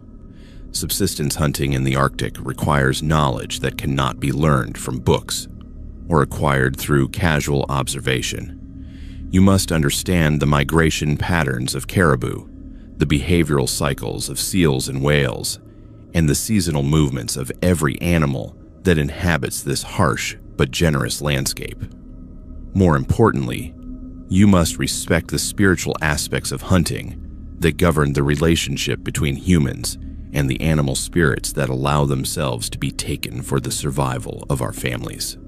My grandfather, Nuka Tikovic, was one of the most respected elders in our community, a man whose wisdom extended far beyond hunting skills to encompass the traditional stories, spiritual practices, and cultural knowledge that define our people's identity.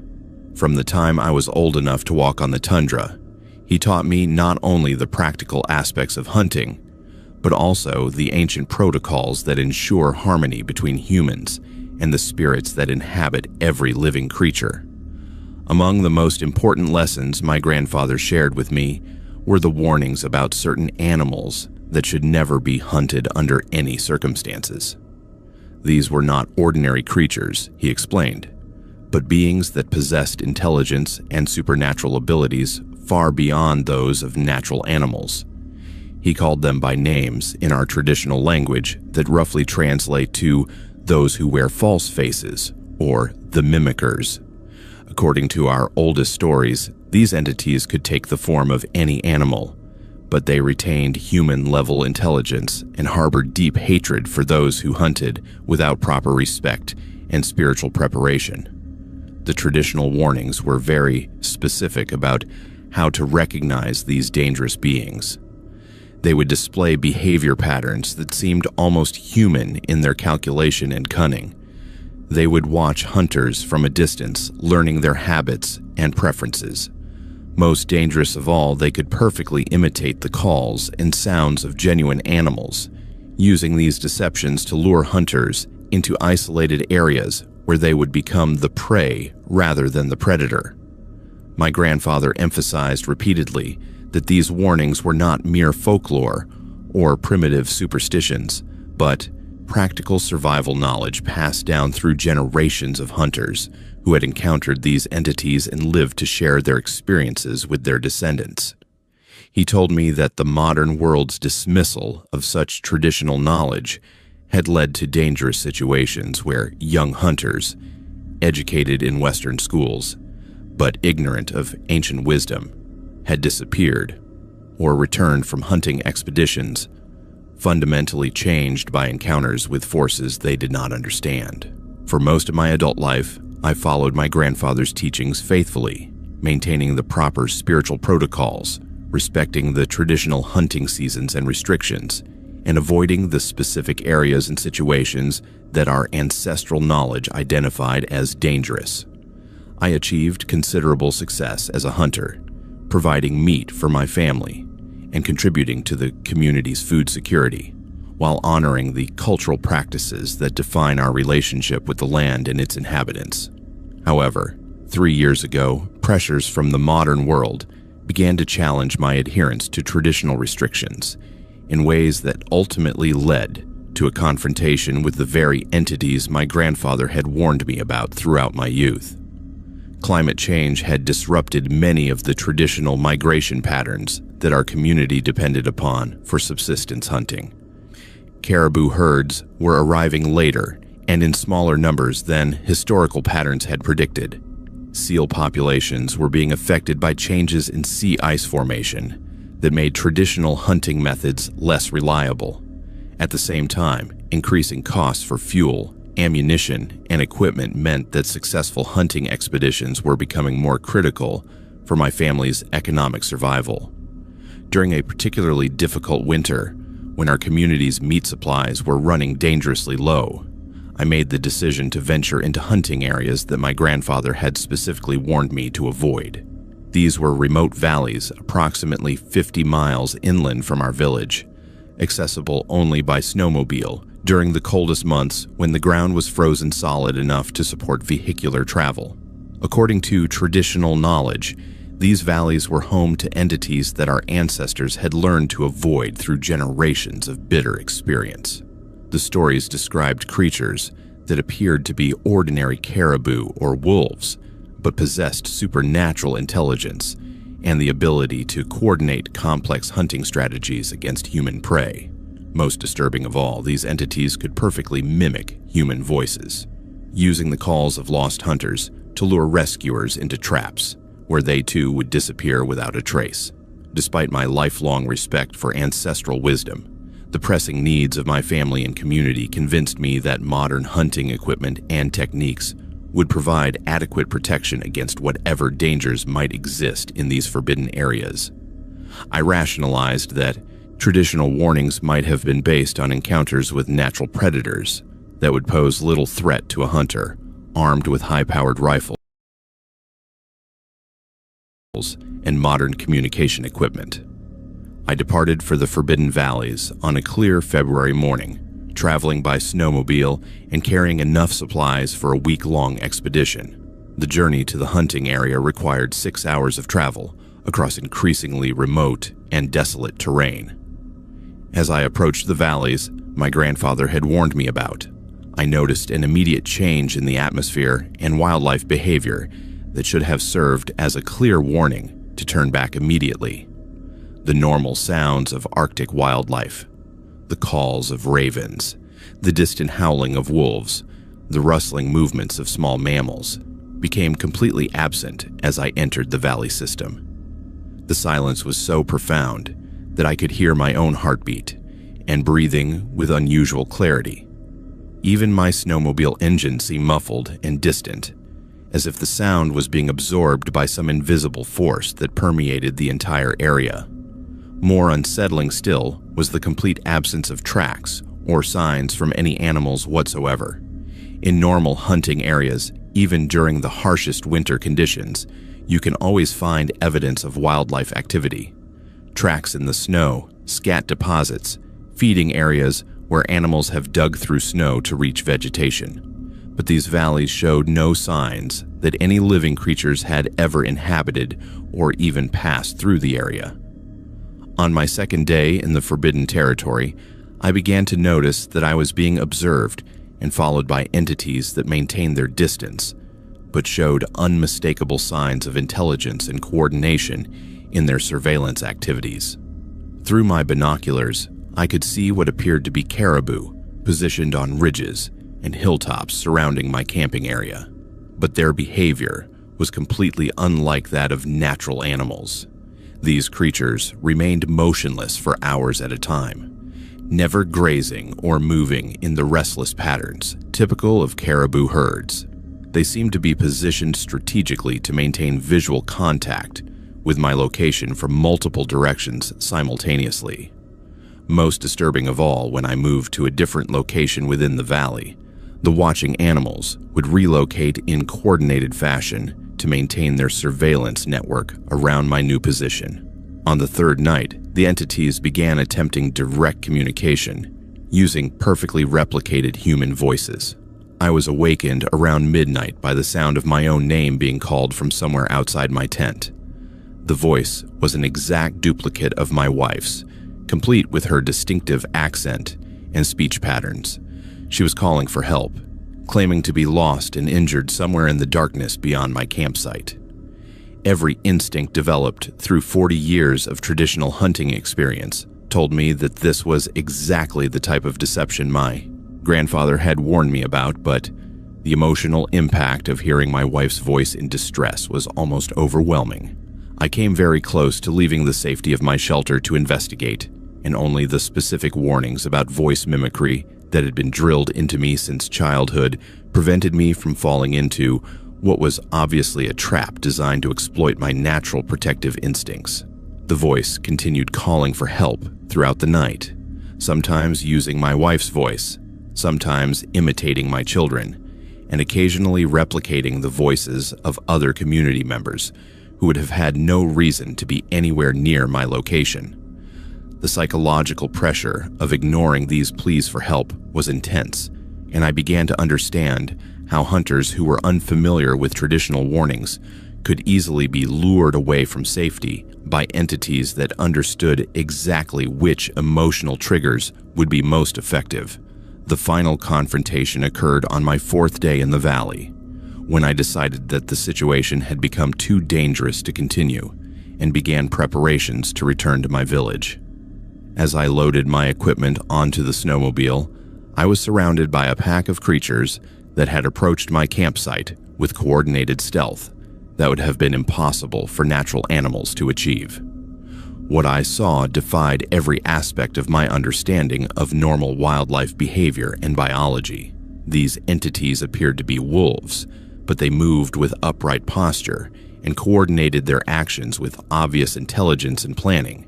Their eyes held unmistakable awareness and malice, and when they began to speak using perfectly replicated human voices, I understood that I was facing exactly the type of supernatural predators my ancestors had learned to fear and respect. The entities did not attack immediately, but instead attempted to negotiate, offering to allow my safe departure in exchange for my promise to bring other hunters to their territory in the future. They spoke in fluent Inupiaq, demonstrating knowledge of our cultural practices and spiritual beliefs that could only have been acquired through decades or centuries of observing our people. I managed to escape only by invoking traditional spiritual protections that my grandfather had taught me, but that I had never expected to need in actual practice. The old words and ceremonies retained their power, creating barriers that the entities could not cross and allowing me to reach my snowmobile and begin the journey back to safety. Since returning to my village, I've shared this experience with other hunters and elders, emphasizing the continued relevance of ancestral warnings in our modern world. The traditional knowledge passed down through generations of our people represents survival information that remains as vital today as it was centuries ago. Some boundaries should never be crossed, and some ancient wisdom should never be dismissed, regardless of the pressures created by changing environmental and economic conditions.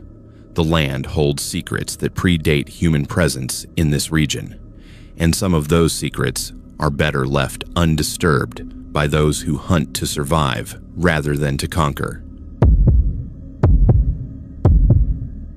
My name is Petty Officer First Class Maria Santos, and I have served as a rescue swimmer with the United States Coast Guard for the past 12 years. I am stationed at Air Station Sitka in southeast Alaska, where our primary mission involves conducting search and rescue operations in some of the most challenging maritime conditions in North America. The waters surrounding the Alexander Archipelago are notorious for sudden weather changes, hidden reefs, and currents that can overwhelm even experienced mariners within minutes of encountering equipment failure or navigation errors. My training as a rescue swimmer required 18 months of intensive physical conditioning, advanced swimming techniques, emergency medical response, and helicopter operations procedures. The selection process eliminates approximately 70% of candidates before they complete basic certification, and ongoing training requirements ensure that only the most capable and dedicated personnel maintain active rescue swimmer status. I take pride in my perfect mission, completion record, and my reputation for maintaining operational effectiveness under the most extreme conditions imaginable. During my career, I have participated in over 200 successful rescue operations, ranging from routine mechanical assistance calls to complex multi-casualty incidents involving vessels in severe distress. I have extracted survivors from sinking fishing boats, provided medical assistance to injured mariners in remote locations, and coordinated helicopter evacuations under weather conditions that pushed both equipment and personnel to their operational limits. Southeast Alaska presents unique challenges that require constant vigilance and adaptability from rescue personnel. The region's complex geography includes thousands of islands, narrow channels, and hidden passages where vessels can disappear from radar contact without warning. Abandoned facilities from the historical fishing and cannery industries create navigational hazards that are not always accurately marked on current charts. Most significantly, the area's weather patterns can shift from calm conditions to life-threatening storms within hours, stranding mariners who were previously in no apparent danger. The incident that fundamentally altered my understanding of what is possible within the scope of Coast Guard operations began with what appeared to be a routine distress call received at our operations center on October 15th of last year. At approximately 1400 hours, our communications personnel intercepted a Mayday transmission from a commercial fishing vessel identifying itself as the Pacific Dawn, reporting engine failure and taking on water approximately 20 nautical miles southwest of Baranof Island.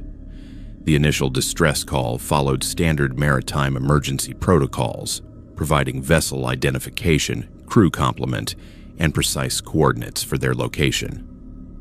The transmission quality was clear, and the caller's voice indicated stress appropriate to their reported situation, without suggesting panic or immediate life-threatening circumstances. Based on the information provided, this appeared to be a straightforward mechanical assistance case that could be resolved through routine rescue procedures. I was assigned as primary rescue swimmer for the operation, working with helicopter crew consisting of Pilot Lieutenant Commander James Hartley, co-pilot Lieutenant Sarah Mitchell, and Flight Mechanic Petty Officer Second Class David Kim. Our aircraft was a Sikorsky MH-60 Jayhawk, configured for long-range search and rescue operations, equipped with advanced navigation systems, medical equipment, and rescue hoisting capabilities. Weather conditions at departure were favorable, with clear visibility and moderate winds that posed no significant operational challenges. The flight to the reported distress coordinates required approximately 35 minutes. during which time we maintained radio contact with the Pacific Dawn and received regular updates on their condition and circumstances. Upon reaching the coordinates provided in the initial Mayday call, we immediately located the reported vessel and began standard rescue assessment procedures. The Pacific Dawn appeared to be a commercial fishing boat approximately 60 feet in length, consistent with vessels commonly operating in Southeast Alaska waters. Visual inspection revealed signs of mechanical distress, including visible smoke emanating from the engine compartment and evidence of water accumulation on the main deck. The rescue operation proceeded according to established protocols. I was lowered to the vessel's deck using the helicopter's rescue hoist, where I was met by 4 crew members who appeared to be in good physical condition despite their vessel's mechanical problems. The crew consisted of Captain Robert McLeod, First Mate Thomas Anderson, and deckhands William Foster and James McCarthy, all of whom provided proper identification and cooperated fully with rescue procedures. However, during the initial medical assessment of the crew members, I began to notice details that seemed inconsistent with their reported circumstances and the general time frame of their distress call. Their clothing, while appropriate for maritime work, appeared to be of an older style than would be expected from contemporary fishermen.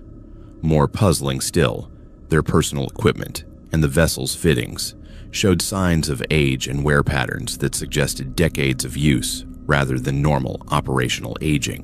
When I questioned Captain McLeod about the vessel's history and their fishing operations, his responses included references to fishing regulations, market conditions, and geographical landmarks that did not align with current maritime industry standards.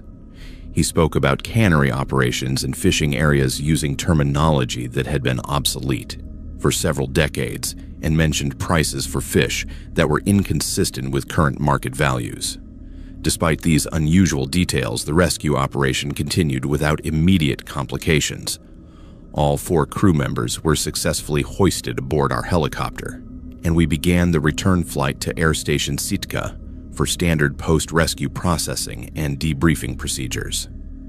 The Pacific Dawn was left abandoned at sea pending recovery by commercial salvage operations, as is standard protocol for vessels that cannot be immediately repaired or safely towed. During the return flight, the rescued crew members provided additional information about their circumstances that raised further questions about the accuracy of their accounts. They claimed to have been fishing in areas that had been closed to commercial operations for over 20 years due to conservation concerns. They described encounters with other vessels and personnel who had been confirmed deceased in maritime accidents that occurred decades earlier. Most disturbing of all, when we attempted to verify their identities and vessel registration through standard Coast Guard databases, we discovered no records of the Pacific Dawn or any of the crew members in our current maritime registration systems. The vessel identification numbers provided by Captain McLeod corresponded to a fishing boat that had been reported lost with all hands in 1987, 15 years before I had even joined the Coast Guard. Upon landing at Air Station Sitka, the rescued crew members were processed through standard post-rescue procedures, including medical evaluation, administrative documentation, and arrangements for temporary accommodation pending resolution of their vessel status. However, within hours of their arrival at our facility, all 4 individuals had simply vanished from the base without explanation or trace. Security cameras showed no record of their departure, and personnel who had been assigned to assist them had no memory of their presence after the initial processing procedures. It was as if they had never existed, despite the detailed documentation of their rescue operation and the physical evidence of our helicopter's fuel consumption and flight time records. 3 weeks later, we received an identical distress call from the same coordinates, using the same vessel identification and crew information. Despite the impossibility of the situation, I was again assigned as primary rescue swimmer for what appeared to be the exact same rescue operation. The Pacific Dawn was found in the identical location and condition, with the same crew members providing the same identification and describing the same mechanical problems in the same terminology. This pattern has repeated itself 4 more times over the past year, with intervals ranging from 2 weeks to several months between incidents. Each rescue operation proceeds identically to the previous ones, with the same crew members, the same vessel condition, and the same unexplained disappearance of rescued personnel upon arrival at our facility. I have attempted to document these anomalous operations through official channels, but my reports are consistently filed and apparently forgotten by administrative personnel who seem to have no memory of previous identical incidents. My crew members show no recollection of having conducted these same rescue operations multiple times, and they treat each occurrence as a routine first-time emergency response. The most unsettling aspect of these repeated encounters is the gradual realization that I am apparently the only person who retains memory of the pattern across multiple incidents. During each rescue operation, I recognize the crew members and anticipate their responses to my questions, but they show no recognition of our previous encounters and provide identical information as if meeting me for the first time. I have begun to suspect that these rescue operations represent some form of temporal anomaly or supernatural phenomenon that traps both the Pacific Dawn crew and our rescue personnel in an endless loop of the same emergency scenario. The historical details provided by the rescued crew members suggest that they may be the actual fishermen who were lost in 1987, somehow preserved in a state that allows them to repeatedly experience their final emergency while remaining unaware of the cyclical nature of their situation. The Southeast Alaska waters hold many secrets beneath their deceptively calm surfaces. Some vessels that are reported lost continue to send distress calls across decades, and some rescue operations save the same lives repeatedly without ever achieving permanent resolution. I continue to respond to these calls because that is my duty as a Coast Guard rescue swimmer, but I fear that each identical operation draws me deeper into whatever supernatural force maintains this impossible cycle. Some rescues save lives, while others may condemn the rescuer to join the endless repetition of maritime tragedies that refuse to accept their final resolution. My name is Dr. Edward Blackstone, though most people who know me well call me Eddie. I hold a doctorate in atmospheric physics from the University of Colorado, and for the past 6 years, I have worked as a research meteorologist specializing in Arctic climate patterns and their relationship to global weather systems. I have always been drawn to solitude and intellectual pursuits, preferring the company of books and scientific instruments to the social complexities that most people seem to find essential for their happiness and psychological well-being. The opportunity to serve as winter caretaker for the remote Anaktavuk research station in the Brooks Range of northern Alaska represented the perfect convergence of my professional interests and my personal preference for extended periods of isolation. The position required someone with advanced meteorological training who could maintain sophisticated weather monitoring equipment throughout the harsh Arctic winter, while simultaneously collecting data that would contribute to our understanding of climate change impacts in the far north.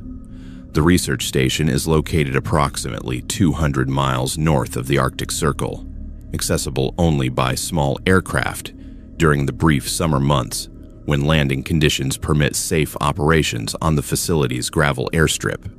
During winter, the station becomes completely isolated from the outside world, with the nearest human settlement over 300 miles away across terrain that becomes impassable once the severe weather begins in earnest. The facility itself consists of several interconnected buildings designed to withstand the extreme conditions that characterize this region during the darkest months of the year. The main research laboratory houses sophisticated meteorological instruments, satellite communication equipment, and computer systems for data analysis and transmission.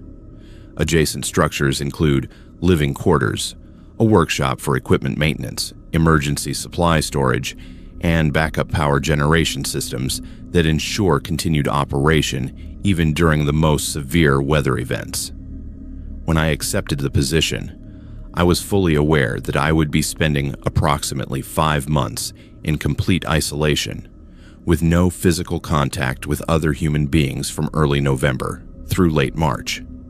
The psychological challenges associated with such extended solitude were extensively discussed during my pre-deployment briefing, and I underwent thorough mental health evaluations to ensure my suitability for the assignment. However, I genuinely looked forward to the intellectual freedom that such isolation would provide. I planned to use the long winter months to complete several research papers that had been delayed by teaching responsibilities and administrative duties at the university. I also brought an extensive library of classical literature, philosophy texts, and scientific journals that would provide intellectual stimulation during the periods when weather conditions prevented active data collection activities.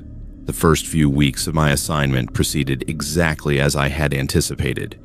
The daily routine of equipment maintenance, data collection, and analysis provided structure to my days, while the evenings were devoted to reading, writing, and peaceful contemplation of the profound silence that characterizes the Arctic wilderness during winter. The complete absence of artificial light pollution created opportunities for astronomical observation that would be impossible in more populated areas. I found the solitude to be deeply restorative rather than psychologically challenging. The constant noise and social demands of university life had always been sources of stress for me, and the opportunity to live according to my own rhythms without external interruptions felt like a return to my natural state of being. I maintained regular radio contact with my supervisors, submitting data reports and confirming my continued well-being. But these brief communications were the only intrusions on my chosen isolation. However, as the weeks progressed and the Arctic winter deepened, I began to notice subtle anomalies in the facility that gradually challenged my initial contentment with the assignment. These observations were initially so minor that I dismissed them as products of fatigue or the natural settling of buildings under extreme temperature fluctuations. The first indication that something might be wrong came in the form of sounds that seemed to originate from within the walls of the main laboratory building. During the quietest periods of night, when even the wind had stilled and the only audible sounds should have been the mechanical hum of heating systems and scientific equipment, I began to hear what sounded like faint scratching or tapping noises coming from areas where no moving parts should have existed. Initially, I attributed these sounds to the expansion and contraction of building materials under the severe temperature variations that characterize Arctic construction. However, as I listened more carefully over several nights, I began to detect patterns in the sounds that seemed too regular and purposeful to be explained by random structural movements. The scratching sounds occurred primarily during the early morning hours, typically beginning around 3 o'clock and continuing intermittently until dawn. They seemed to move through the walls in deliberate paths, starting from one area of the building and progressing methodically to different locations as if following predetermined routes through the internal structure. More disturbing still, the sounds began to seem responsive to my presence and activities. When I moved from one room to another, the wall sounds would follow, maintaining their position relative to my location. When I worked late into the night on research projects, the scratching would become more active, as if whatever was causing the disturbance was reacting to my extended periods of wakefulness. My scientific training compelled me to investigate these phenomena systematically rather than simply accepting supernatural explanations. I conducted thorough inspections of the building's interior walls, searching for signs of structural damage, insect infestations, or small mammal intrusions that might account for the mysterious sounds. However, these investigations revealed no obvious explanations for the disturbances. The walls appeared to be in excellent structural condition, with no visible cracks, holes, or other openings that might provide access for animals. The building's construction specifications indicated solid insulation and vapor barriers that should have prevented any form of biological intrusion. Most puzzling of all, the scratching sound seemed to come from areas within the walls where the building's framework should have made such movements physically impossible. As the winter darkness deepened and my isolation became more complete, the wall sounds evolved from simple scratching and tapping into more complex patterns that increasingly resembled attempts at communication. I began to hear what sounded like Morse code sequences, mathematical patterns, and even rhythmic arrangements that seemed to echo the meter of spoken language. During one particularly unsettling night in late January, I distinctly heard what sounded like my own name being tapped out in Morse code from multiple locations within the walls simultaneously. The precision and coordination of these communications convinced me that I was dealing with an intelligence rather than random natural phenomena. My attempts to respond to these apparent communication attempts produced immediate and dramatic reactions from whatever was living within the building structure. When I tapped back using simple patterns, the wall sounds would pause as if listening, then respond with increasingly complex sequences that demonstrated clear evidence of problem-solving abilities and pattern recognition. The breakthrough in understanding the true nature of my situation came when I discovered a collection of personal journals hidden behind a loose panel in the workshop building. These journals had been written by the previous winter caretakers who had staffed the research station over the past 15 years, documenting experiences that were remarkably similar to my own. The journals revealed that every caretaker who had spent a winter alone at the facility had reported identical phenomena: the progressive development of wall sounds, apparent attempts at communication from within the building structure, and the gradual realization that they were sharing their isolation with intelligences that should not have existed.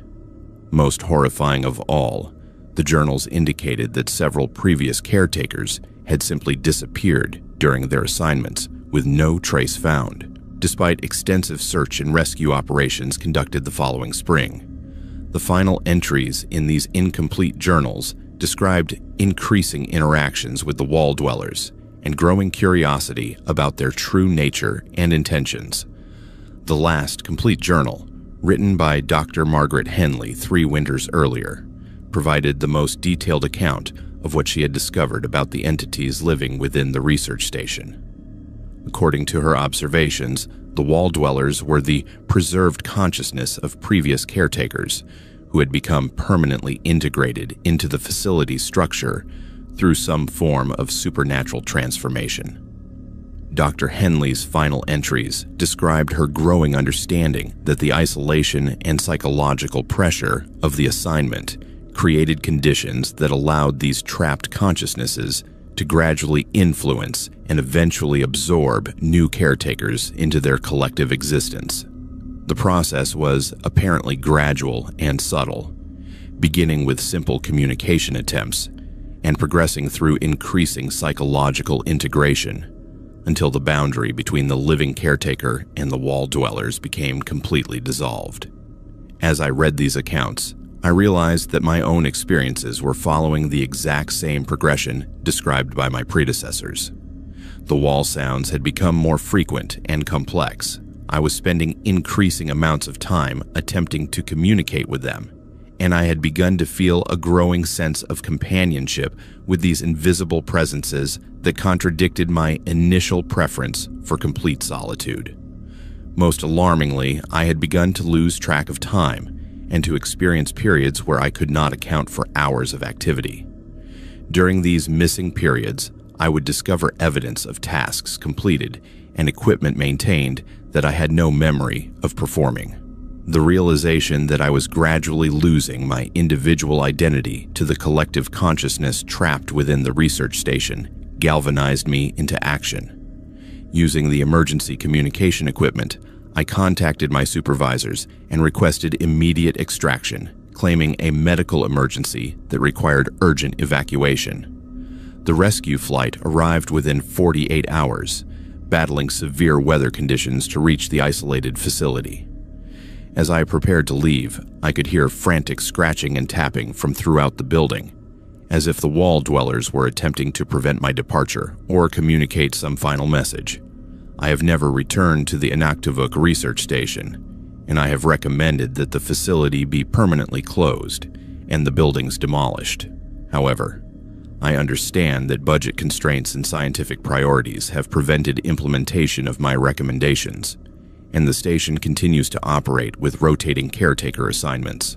Sometimes, during the quietest moments of night, I still hear faint scratching sounds that seem to come from within the walls of whatever building I happen to be occupying.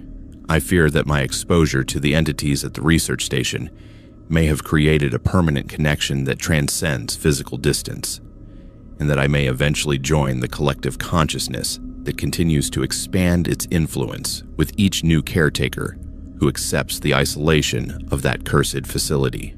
Some forms of solitude are not as empty as they appear, and some companions are better left undiscovered in the darkness between the walls.